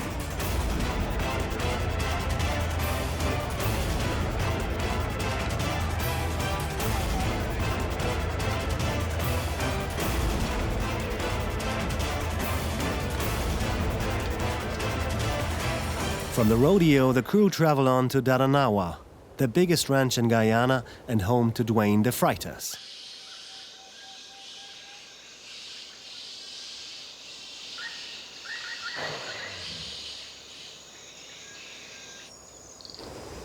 His land stretches as far as the eye can see in every direction. His cattle are mainly left to their own devices on this huge area. And they're fully integrated into the local wildlife. An anteater feels at home right amongst them. Almost blind, it relies on its excellent nose to guide it. As an insectivore, it has no teeth at all, but licks up its prey with its 60-centimeter long sticky tongue. There's no hiding from it. Anteaters can devour more than 30,000 insects a day. There are plenty of termites here. Some of their impressive mounds even reach man height. Their surfaces are tough and weatherproof, but inside the nest is air-conditioned. The temperature is constant no matter what the weather is like outside. But other than thousands of termites, the mounds are also home to some uninvited guests. Sometimes it's other insects like ants or beetles. And sometimes larger animals, like armadillos. They often dig their burrows below a fortified termite mound. This is where they spend the day. Their hearing and sense of smell are far more acute than their eyes. In fact, they're almost blind. Their burrows often boast several entrances and exits. Sometimes members of the same family share a home. Up to 90% of its time is spent looking for food, guided by its incredible nose.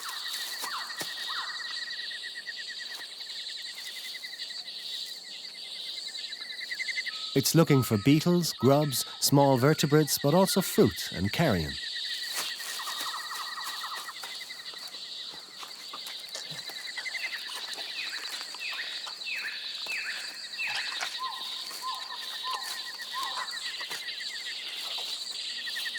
But at the slightest sign of danger, the armadillo runs for the safety of home. They often maintain up to 8 bolt holes in their territory. And when the sun rises on the horizon, the armadillo is already back in its burrow.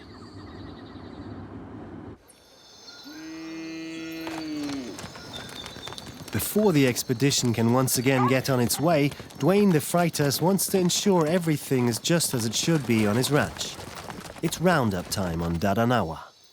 He'll be gone for several weeks, and a stocktake of his cattle is imperative.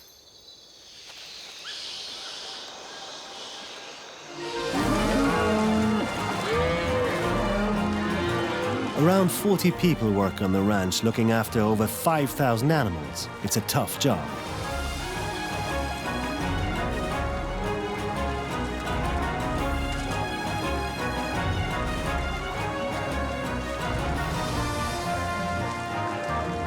but an incredible chance to get a real insight into the workings of a ranch.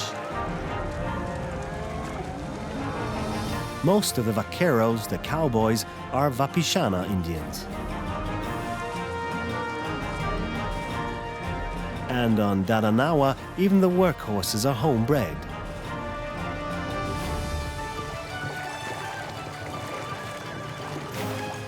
They're small, tough horses that need only small amounts of food. Their ancestors came here with the Spanish conquistadors.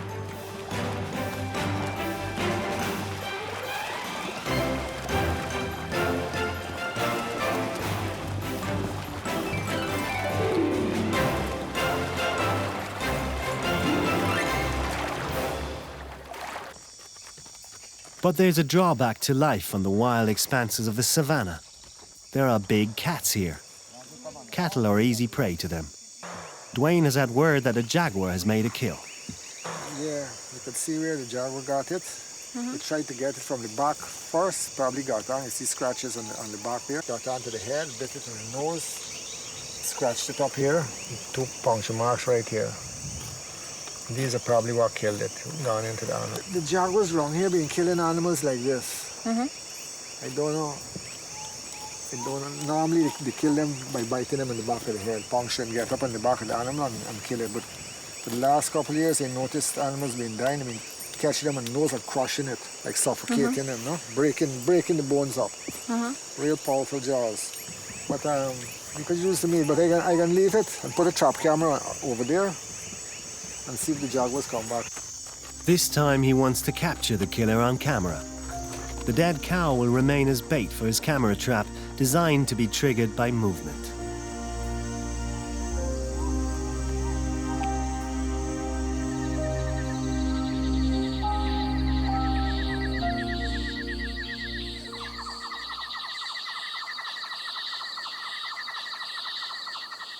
Dwayne's instincts were right. The big cat makes a return under cover of darkness. It's a female. But she's not alone. She has a cub with her.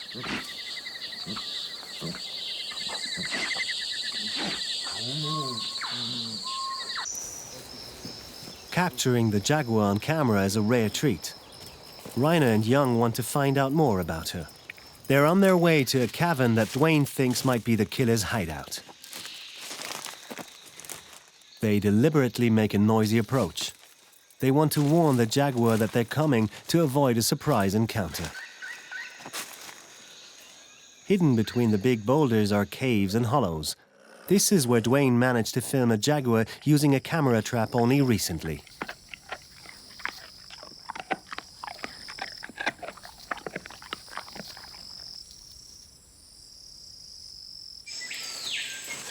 Young and Rainer have arrived. What do you think? Should we go in? Yeah, you have to go first. If it was in, then it would have already come out with all the noise you make. Yeah, it was noise. You first on me. You take a chance. Okay. You watch your back. Entering the cave takes a little courage. A meeting with a jaguar could end badly. Rainer squeezes through the small entrance. Inside, there's an overpowering stench. Excretions smear the cave's walls and floor. But they're not the jaguars. Is it background a little bit?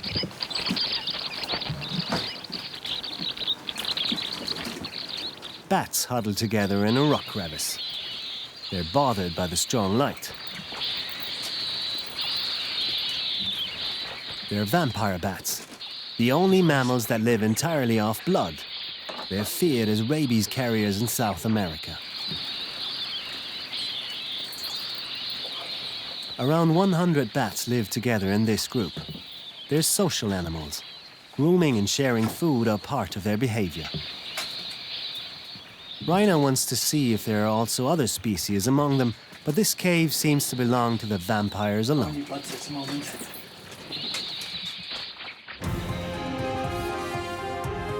As exciting as a jaguar sighting can be, the crew has to push on if they're to make it to their final destination. The team is enriched by the arrival of Burley, hired by Dwayne as the expedition cook. She's accompanied him on lengthy expeditions on the river before. Her experience is invaluable. There's no chance on stocking up on supplies where they're headed. They have to bring absolutely everything along with them. Enough food for several weeks, equipment, and fuel for the boat engines. 20 canisters should suffice to last the journey. The team has now grown to 14 people, all of whom have to be fed and watered for several weeks. A logistical nightmare. This is where Burley's experience will prove invaluable.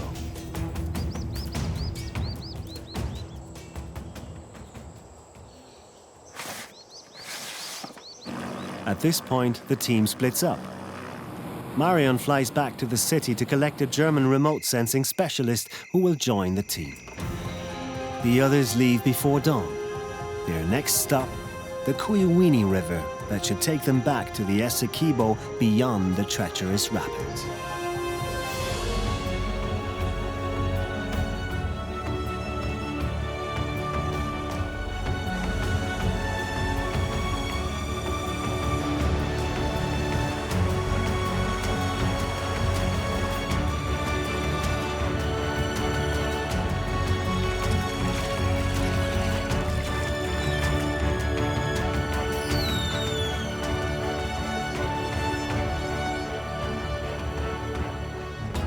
On their quest to follow the Essequibo from coast to source, the team has already explored the vast delta and its diverse wildlife.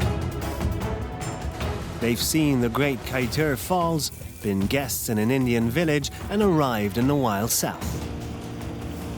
But the Essequibo's treacherous rapids put an end to their progress. They have to find a different route. From Daranawa, the team will travel south to the Guyana River and continue their travels by boat until it joins the Essequibo once again. This is wild country. There are neither roads nor bridges.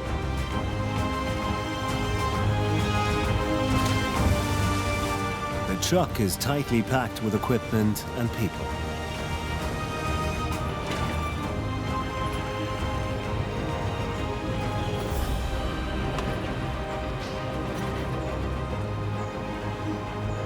The rainy season is making progress in the savannah very difficult. Where there was a ford just a few days ago is now a waterfall. The land has become unpredictable.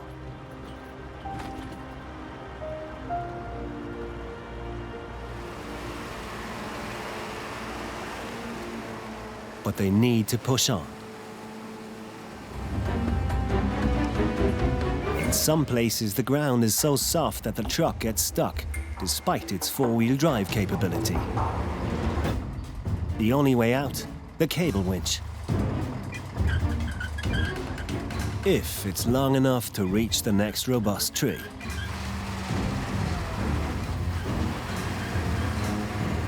Success at last. The winch does the job.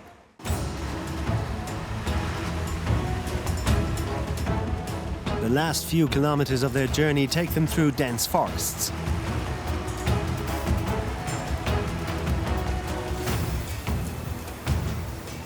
Large parts of it are already underwater, and this is just the onset of the rains.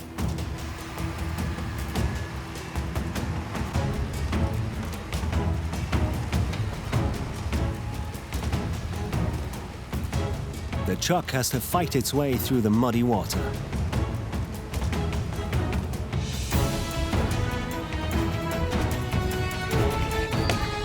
Fallen trees block the road. The sudden ground no longer provides enough anchorage for their roots.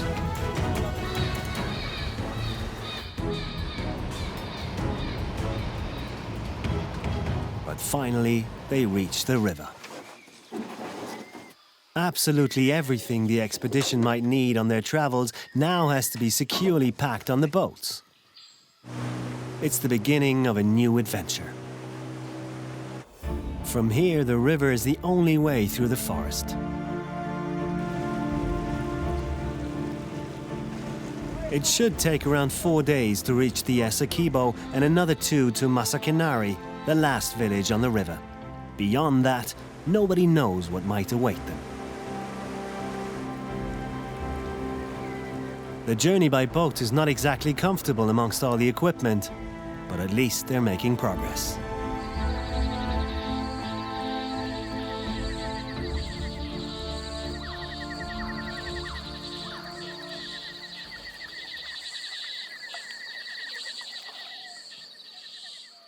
Dawn on the Essequibo. A rare chance to stretch their legs. The riverbanks are usually too soft to leave the boat. How far to Ugans? About 100 miles. 100 miles, 160 kilometers. Yeah. So we will reach it tomorrow. We meet late tomorrow. Late tomorrow. Yeah, 'cause Time to continue their journey to Masakinari village.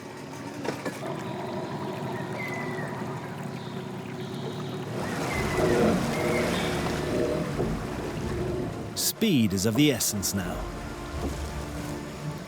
They can already notice the backwater of the bigger river ahead.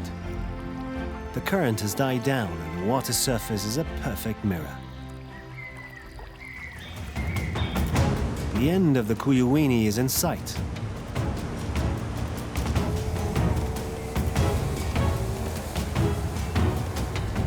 They're back on the Essequibo.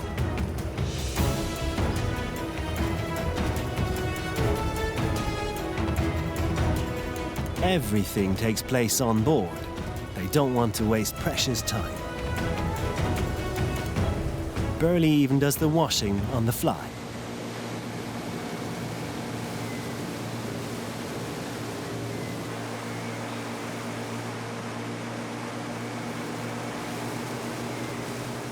But there is always time for something special.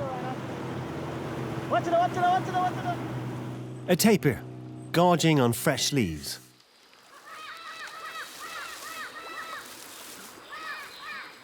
Here at the river's edge, where the canopy reaches down to the ground, it can find plenty of food. At up to 250 kilos in weight, this is a formidable rainforest resident.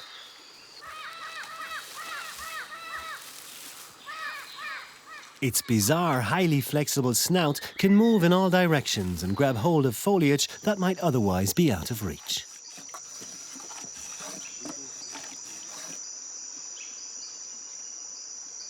Large, splayed toes help the tapir walk on the soft, muddy ground of the riverbank.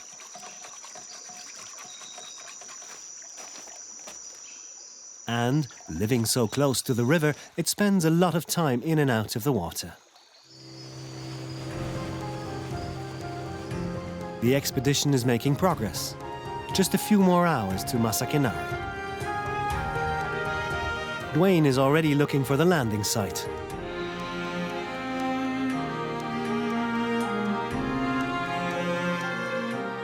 Masakinari is the very last known settlement on the Essequibo. This is the designated meeting point with Marion and a German remote sensing specialist who'll join the team.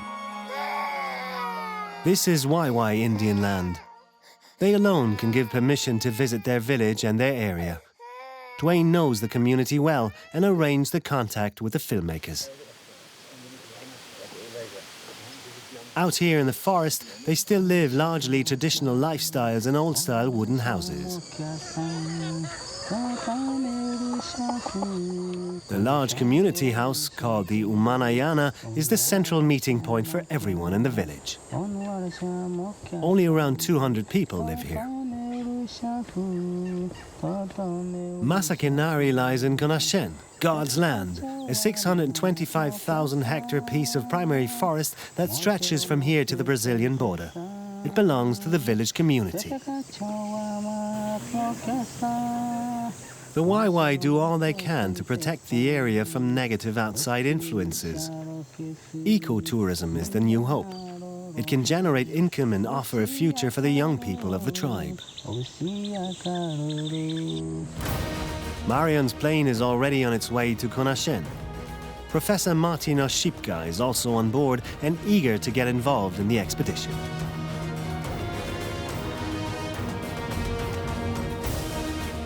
He's a remote sensing specialist and explores the Earth from above. His tools, satellite images and aerial photographs. Before his journey to Guyana, he collected relevant satellite images from the National Aeronautics and Space Research Center near Munich. Detailed images of the Acarai Mountains in the south of Guyana may help find the mysterious source of the Essequibo River. It'll be interesting to see just how useful satellite images can be for the exploration of unknown territories.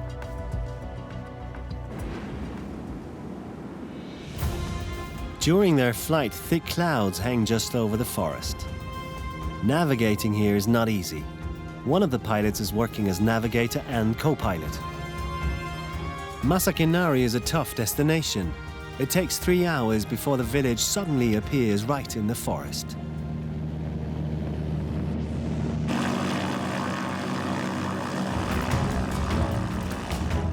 Finally, they can get ready for the last push to the mythical source. 5 Waiwai and a canoe also join the expedition, and food supplies are restocked.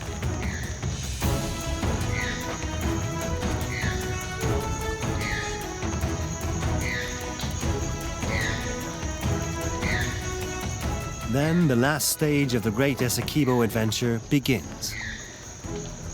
From here on in, the team is on its own.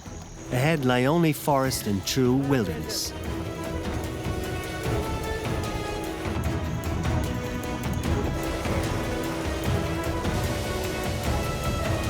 Martin plots the way using GPS coordinates.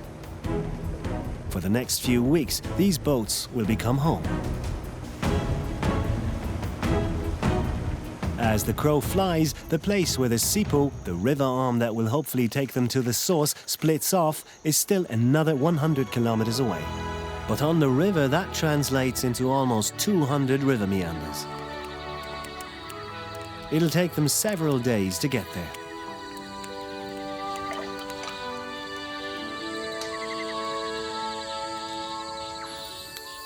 In the evening, they make a simple camp and build a small fireplace. Nobody knows what lies ahead, but the expectations are high.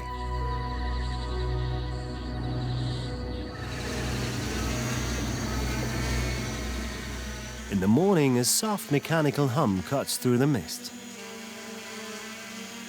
Martin has brought a remote-controlled octocopter and camera unit with him. He wants to take a look at the surrounding forest from the air. He's making a few practice flights in these warm, humid conditions. Martin's aim is to use the drone as an additional aerial tool to the satellite images. Day after day passes and the scenery around them hardly changes. Everyone tries to get as comfortable as possible, a challenge in itself.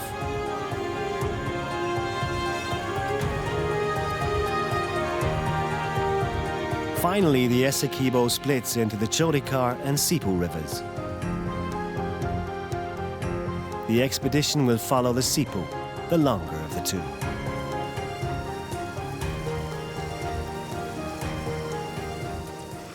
Hardly anyone has ever taken a boat onto the Sipo. Its riverbanks are unexplored.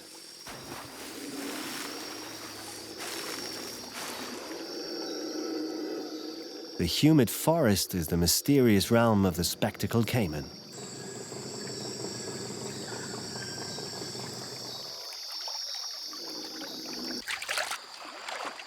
Its body is more like that of a crocodile. That's why it's also known as crocodile caiman.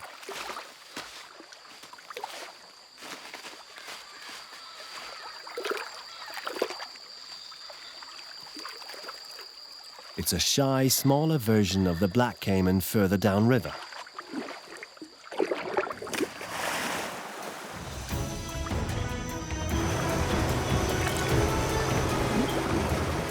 The team has to forge its own passage through the forest.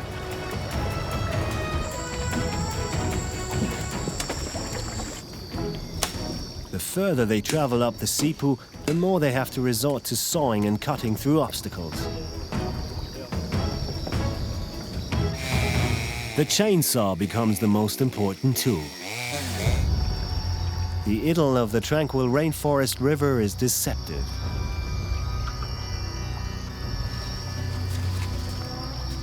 High water marks on the trees are a reminder that these waters are anything but predictable. Clouds frequently drop their wet load here.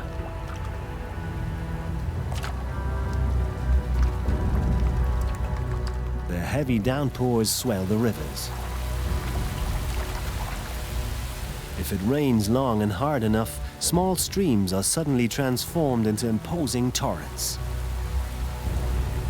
The river bursts its banks, spreads out and floods entire forests.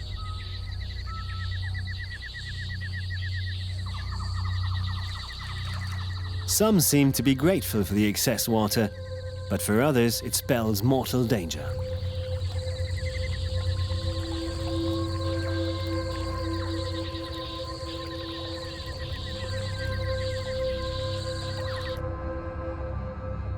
Fish are now no longer bound to the confines of the river and spread out through the forest in search of food.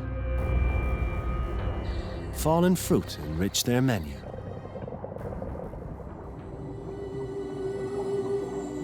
The team now takes longer than usual to fish for the next meal.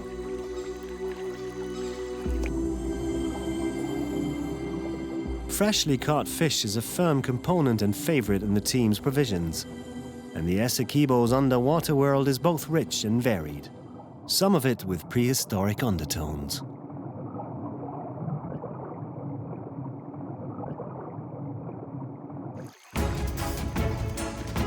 It's time to put up a more solid base camp. The YY are in charge of the construction.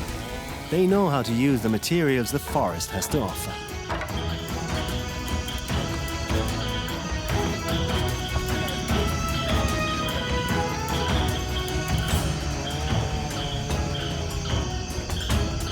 A heavy tarpaulin will serve as a makeshift roof, while tables are quickly constructed from wood and lianas. Burley rules the kitchen.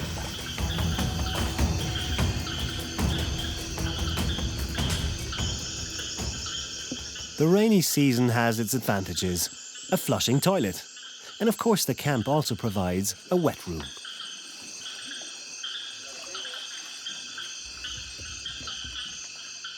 Delicate film equipment and computers are stored especially carefully. Any water damage here would be disastrous.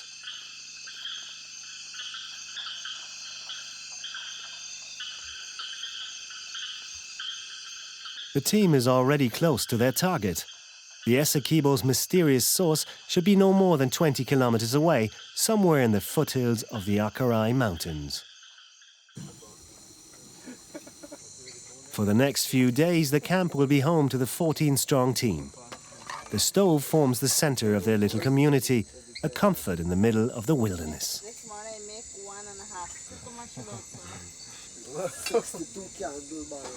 1.5. At night, this is where the expedition team of YYs, Guyanese and Europeans meets.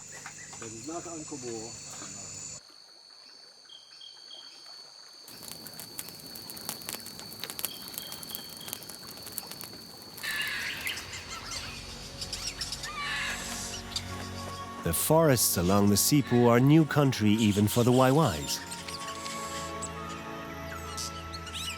Noisy caciques are busy renovating their homes.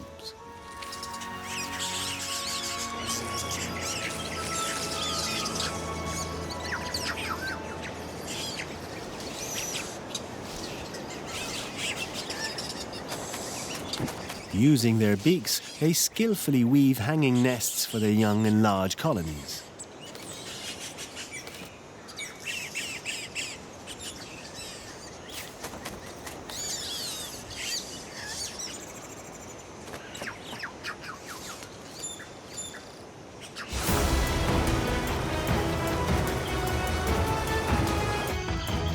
When it comes to removing hurdles, James and the other Indians work like a well-oiled machine.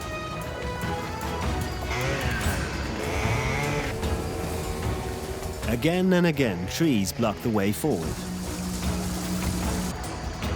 The team is pushing into new territory, saw, cutlers and axe in hand. They're making good progress. At this pace, their target seems almost within reach, just a few days away at the most.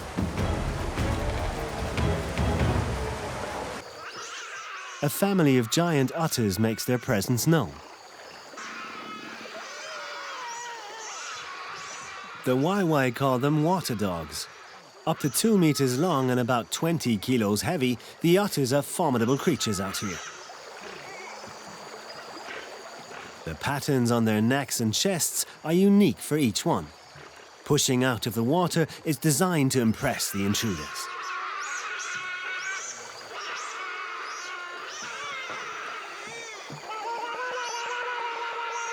Raina tries out an old Indian trick to get the giant otter's attention. The animals are curious. They've likely never seen a person before. The strange sounds appear to calm the animals down.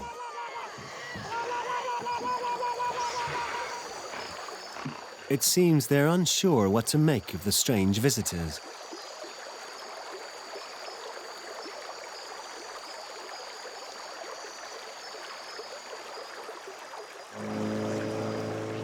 Time to move on. But further upriver, there's an unexpected surprise for the team. The river divides.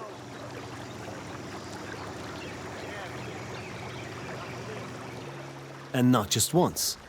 The Sipu fans out on the flat valley bottom. It divides repeatedly. These individual channels were not visible on the satellite images. They're too thin and hidden below the dense canopy. This is swamp forest. The riverbanks here are soft and muddy. The green all around is almost overpowering. Mosses, epiphytes and lichen cling to branches and lianas.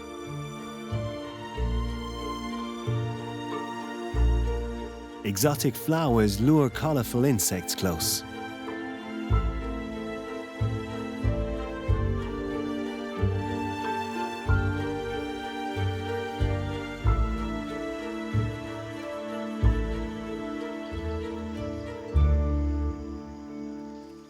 A hermit hummingbird is looking for food. Not much bigger than a bumblebee, it's very delicate.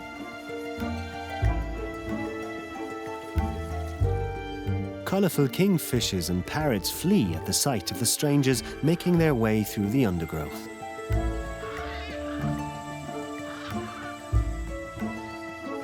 The further the expedition team pushes into the labyrinth, the denser the vegetation gets. Then a rare treat. A hertzine is hiding in the dense foliage. It's Guyana's national bird. And it has a nest with young chicks. They're not alone. About 10 pairs have hidden their nests in the dense vegetation just a few meters above the water where few thieves can follow them. Huatzin are very strange birds. They fly badly, only feed on leaves, and their digestive tracts are more like those of a ruminant. The chicks are just 10 days old. They need the protection of the adults from the onset of the rains.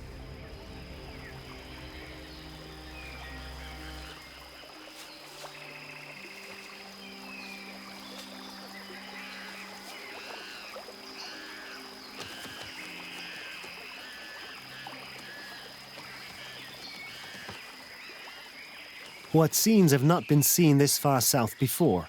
Until now, colonies were only known in the north of Guyana. This tiny creature, too, shouldn't really be here.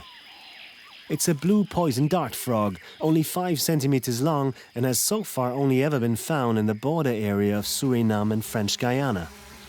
But in the Acarai Mountains, it appears to be irregular too.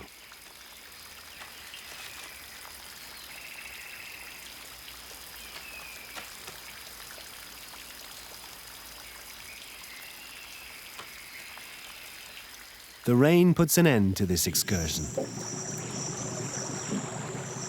Back at the camp, Raina and Martin take a renewed look at the satellite maps. And not on this branch, but I cannot tell you for sure. You can see it's all covered with vegetation, so there's very little to see of the river. But here later on, especially in this narrow area, we can see the river quite clearly. You see this? Yeah. We may be able to use the outboard engine there as well. What's this green color here? I would expect it to be scrub, low vegetation, maybe a bit muddy, I don't know. Yeah, it's going to, yeah, that is one. Oh. Bamboo. The YY believe it could be bamboo.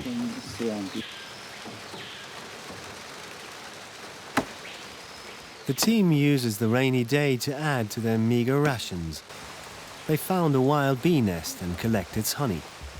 It's a welcome and valuable vitamin source in the monotony of dried beans, rice and cassava flour.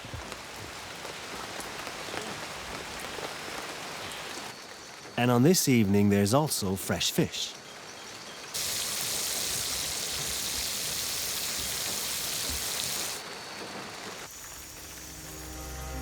It would seem that the rainy season is the wrong time of year for an expedition like this. But the higher water levels allow the team to use their boats and make progress.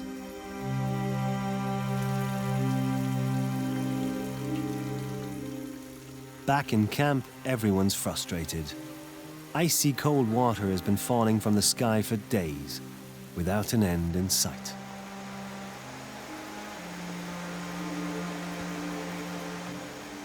Even the animals hide and seek shelter. Only a few venture out in search of food. Spider monkeys feed on leaves and fruits and need regular meals.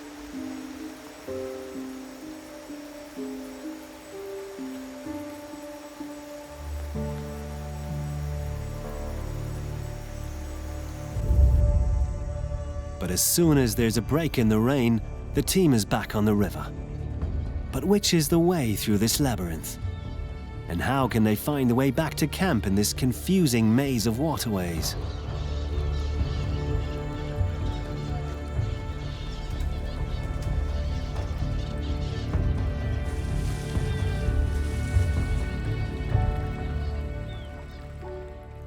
The thicket of wet leaves and trees reduces the GPS signal.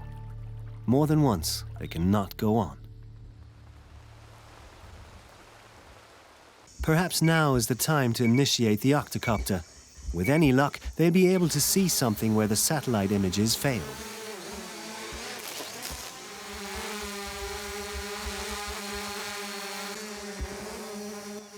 But the flying camera too can't see past the thick vegetation. Degrees, minutes. The team will have to find a more conventional route through. You have to move with it and then it will. There's probably a main creek over there. So you're gonna pull the boats out of this creek, fetch them over land, put them in that creek. Up here. Right into the river, so. But there is no consensus on the way forward. Dwayne thinks that the main river actually flows on the other side of their island, but the Indians want to persevere on their current route. Their guess is that the two rivers meet again further upriver. A little highland, and down there narrow. What I say is wherever you want to do it now. Because time wasting. You know? No use talking, we don't know. Eventually they decide to form two teams, one to follow each channel. One of the boats is laboriously carried across the island to the second channel.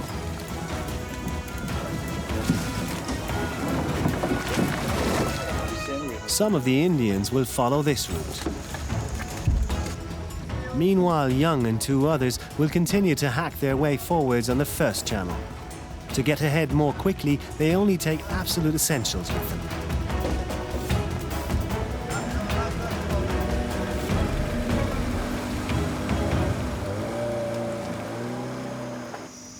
Back in the camp, Reiner is busy lighting a fire under the tarpaulin. He dries the wet wood before it can be burnt to provide some warmth. It's the only way to keep moisture and mold out of the equipment. One is going up to the north. Together with Martin, he plots the YY's route on satellite images. They take some educated guesses as to how the course of the channel might develop. That's a long way. Every night they compare their results with the experiences of the teams on the river. It was talking mile according to the GPS they did today, no? And the creek getting narrower. The team's been on the river for over 3 weeks now. Soon Martin has to return to his job at the university. He carefully teaches Marion about the way to use and interpret the satellite images and the geolocation software. This is forest which is on higher ground probably. Yeah. Okay. Yeah. I reckon this would be something swampy, bamboo. Yeah. Then Rainer receives the call everyone's been waiting for. You are running. Team made a second camp, a second base camp. The different channels come together further upriver. It's a day's journey away at the foot of the mountains. A new base camp is ready and waiting. In the valley. Looks good. There's not much cutting with chainsaw. Okay, yeah, we'll see you all in the afternoon, okay? For Martin, the good news is too late. He has to leave the team heavy-hearted.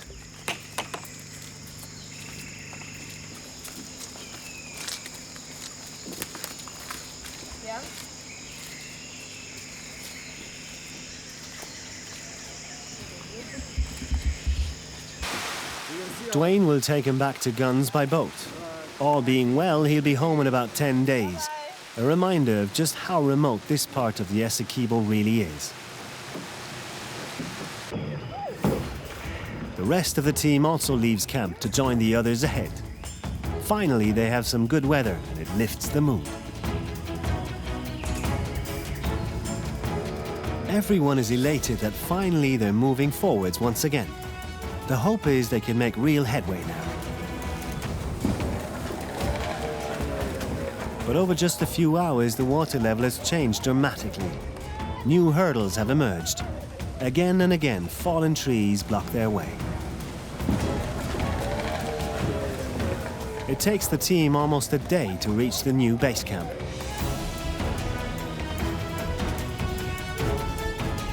But there's no holding them back now.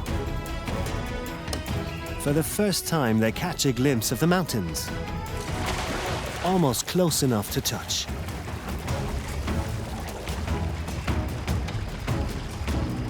They all feel they can reach the source of the Essequibo now.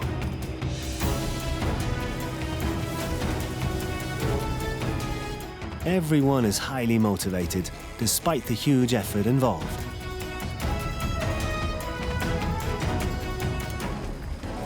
Some are even a little boisterous.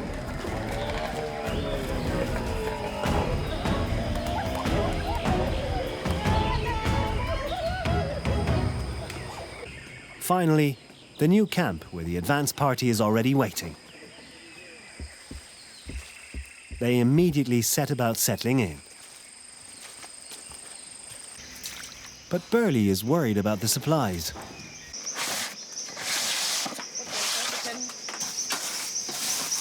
I'm checking through our ration and see how many left, so I could average how many days we could stay and packing to carry up. I have a lot of beans, black eye, Feijon, split peas, rice. I don't know if it will last us for 2 more weeks. The expedition is taking longer than planned. Now a shortfall in supplies could mean they have to abort it altogether. Dwayne returns and rejoins the team. The camp lies on solid ground. Again and again they find scorpions amongst the equipment. It pays to watch where you put your hands. Small animals can pack a big punch.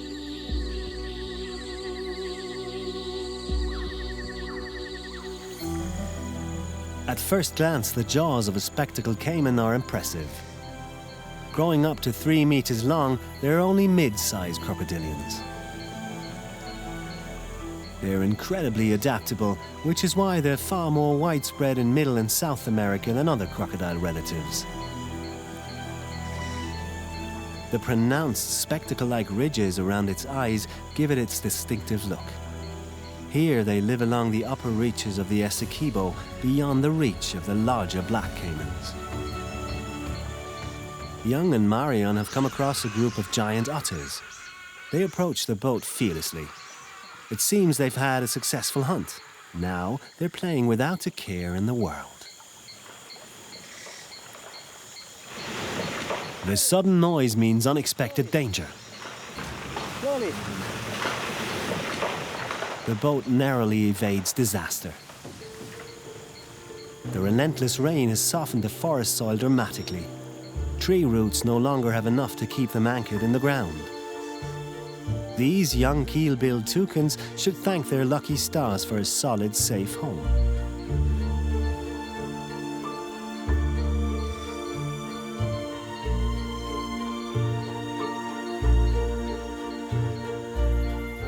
Not everyone is so lucky. The trees in the rainforest are each home to countless species. Whenever a tree falls, an invisible world dies with it.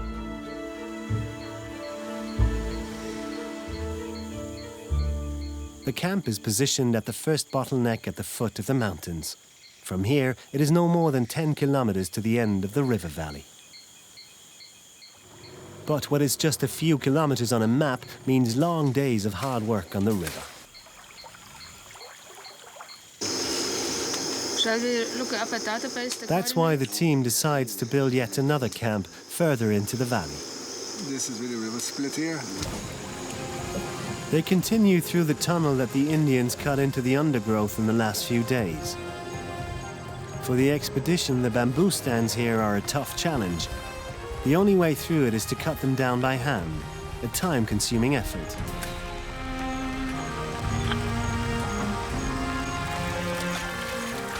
The stems block the channel and get caught in the boat's propellers. They're dangerously sharp. The new camp lies above a steep riverbank, but Elisha thought ahead and is already busy building a bamboo ladder. The next day, fog hangs between the trees and the humidity in the air is worse than ever.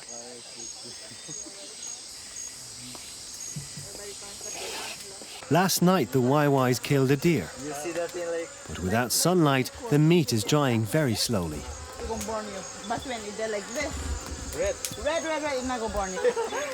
Burley constantly has to remove maggots from it. There's more and more bamboo growing in their way. The cutlass has replaced the chainsaw as the most important tool. The stems are far too flexible for the cumbersome saw. But the bamboo, the exhaustion, and the dwindling food rations are all taking their toll. Everyone has lost at least 10 kilos in weight. Now fever is making the rounds. May I get your pulse, please? The pulse is high, but not too much. Anyone not floored by illness does what they can to help on the river.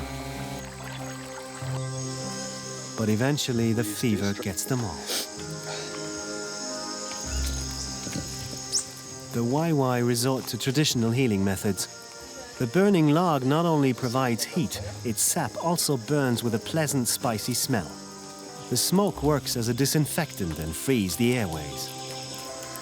Antibiotic cream. Elisha also has a roundworm, a parasite transferred by mosquitoes, which lives beneath the skin. Dwayne tries to get the worm out using his snakebite kit, but to no avail. Squeeze it. Brazil nuts are a welcome addition to their depleted food supplies. They provide protein, many trace elements, and valuable fat.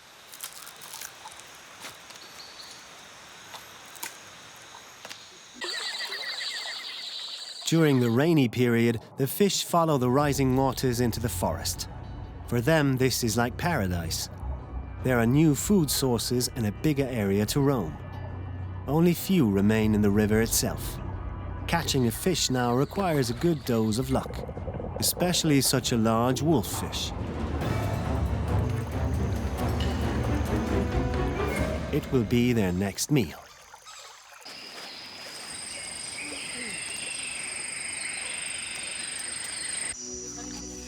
To gain energy, the Indians prepare a kind of bush cocoa. It's made from cooked and mashed fruits and has the color and flavor of cocoa.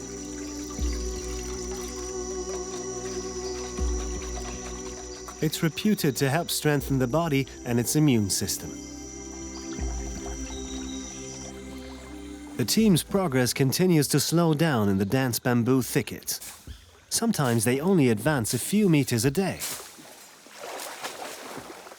And where they can identify channels, they often lead them in a circle. The expedition has become stuck in a dead end of wild bamboo. Young and Reiner want to look for clues from above. To get into the canopy, they use a climbing rope, which they loop over a strong branch.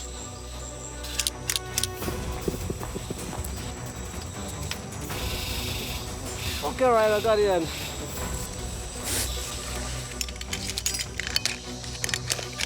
Both are experienced tree climbers. They always carry their equipment with them on filming trips. The tallest of the rainforest trees are over 60 meters high. From up here, the view across the forest is breathtaking. Okay, I start the reading. Reiner determines their exact position. Above the leafy forest canopy, their GPS once again works. Then he catches a glimpse of a large raptor, just a stone's throw away. Looks like an ornate hawk eagle. It's an ornate hawk eagle. Looks like there's a nest there. Yeah, there's something dark. Might be a nest. Yeah, there's a nest, young. Yeah. And it has its nest right here. So need a camera up here. A filming opportunity not to be missed. Marion, can you send up the camera, please? The camera is hoisted up at the end of a rope.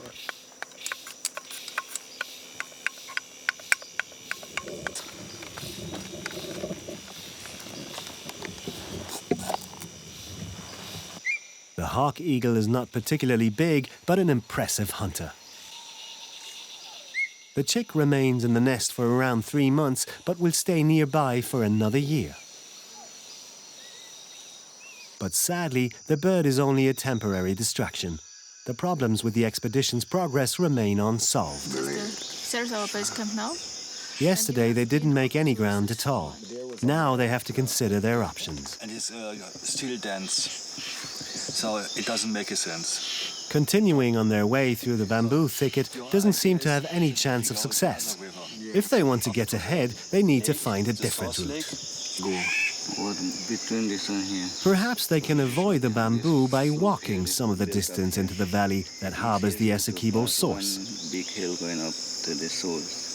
The YY discovered a small stream that split off from the Essequibo River. Perhaps it would bring them closer to the basin that gives birth to the Essequibo. We could move our stuff forward so you have less distance to walk with equipment and stuff to get to the headwaters. Eventually, go walk. The new plan means they will use a sidearm of the main river to get closer to the basin where the Essequibo emerges. From there, they will have to go on foot, taking only bare essentials with them.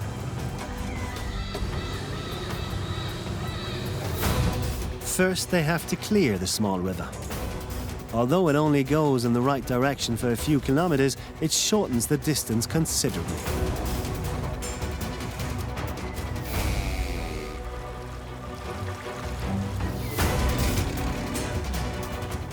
The boats are almost empty. The team only takes what it can carry. Their provisions will only last a few days.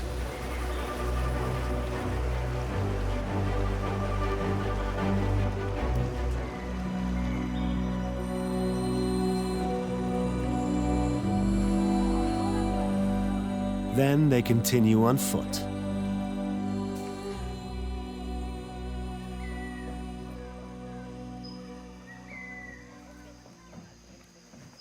The skilled YY make a varashi from palm fronds, a carrier that enables them to carry heavy loads even in difficult terrain.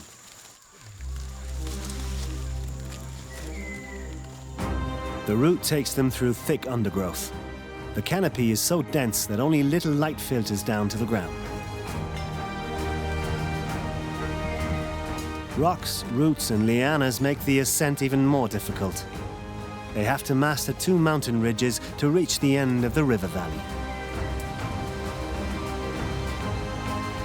The forest is saturated with the rain of the last few days. Initially, the team reaches a stream that enters the bamboo-filled basin from the south.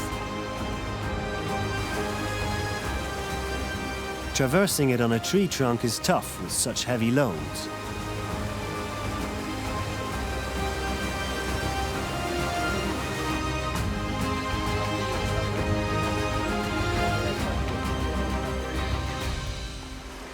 They discover a further 2 streams that feed the lake and channels in the Essequibo basin.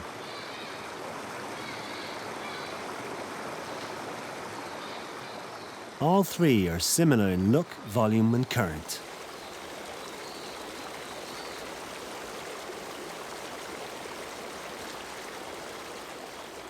They drain the rainwater that falls on the forest here.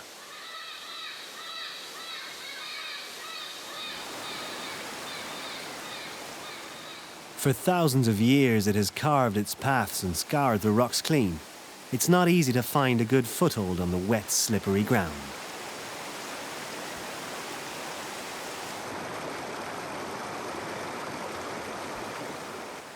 The explorers make a simple camp on the banks of the most southerly stream. Once again, it's necessary to dry the clothes and equipment over the fire.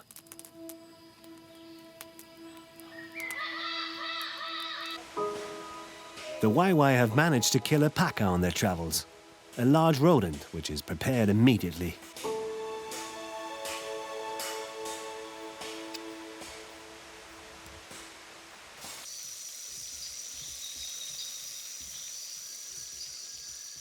Climate and exhaustion take their toll.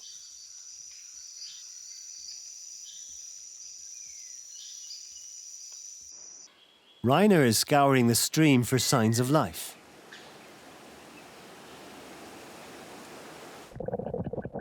The bottom is covered in sand and polished rocks.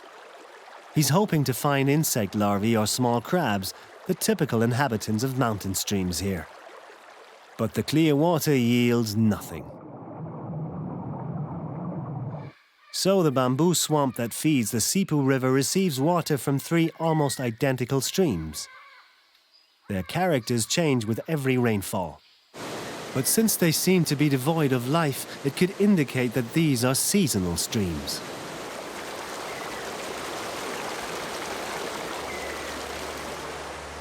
It puts the spotlight back on the bamboo swamp in the Essequibo basin. One of the Indians takes a camera and climbs up into the canopy to take another look at the basin.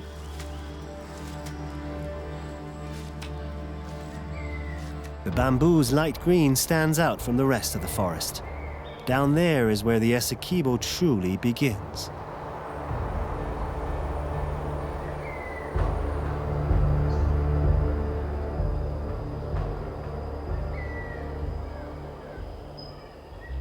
The team decides to follow the most southerly stream up into the mountains to find out more about its origins. Short trees and palms grow on the wet ground.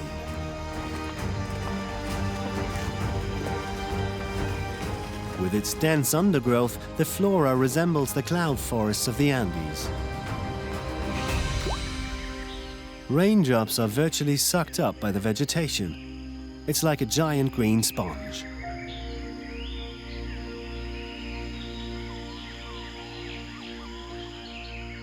Large epiphytes don't just grow on trees here, but also on the ground. Then the team finds the stream spring. It's just a few hundred meters from the drainage divide that separates the Guyana shield from the Amazon basin. The small stream spring lies under a large rock in a stony hollow on a mountain slope.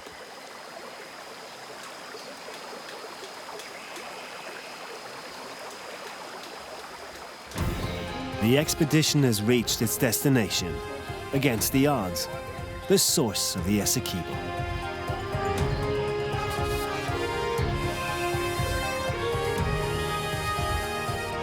Symbolically, the youngest member of the team, Nereus Chikima, plants the flag of Guyana in the sandy ground of the spring.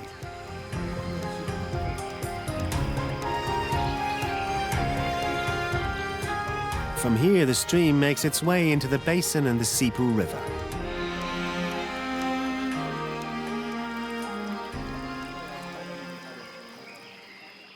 For most of the year, the Acarai Mountains are shrouded in dense fog.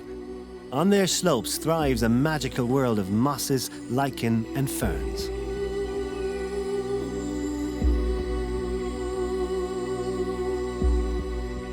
They absorb the water from the clouds, and like a sponge, they can store and release the moisture as needed. From there, the water collects in channels and gradually makes its way to join the mighty Essequibo further downstream.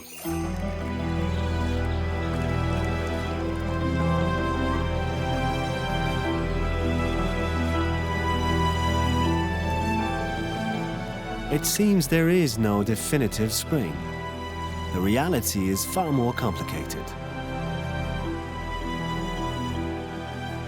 Could one of the streams be the true source, or do they vanish in the dry season? The definitive answer will have to be determined by the next generation of explorers.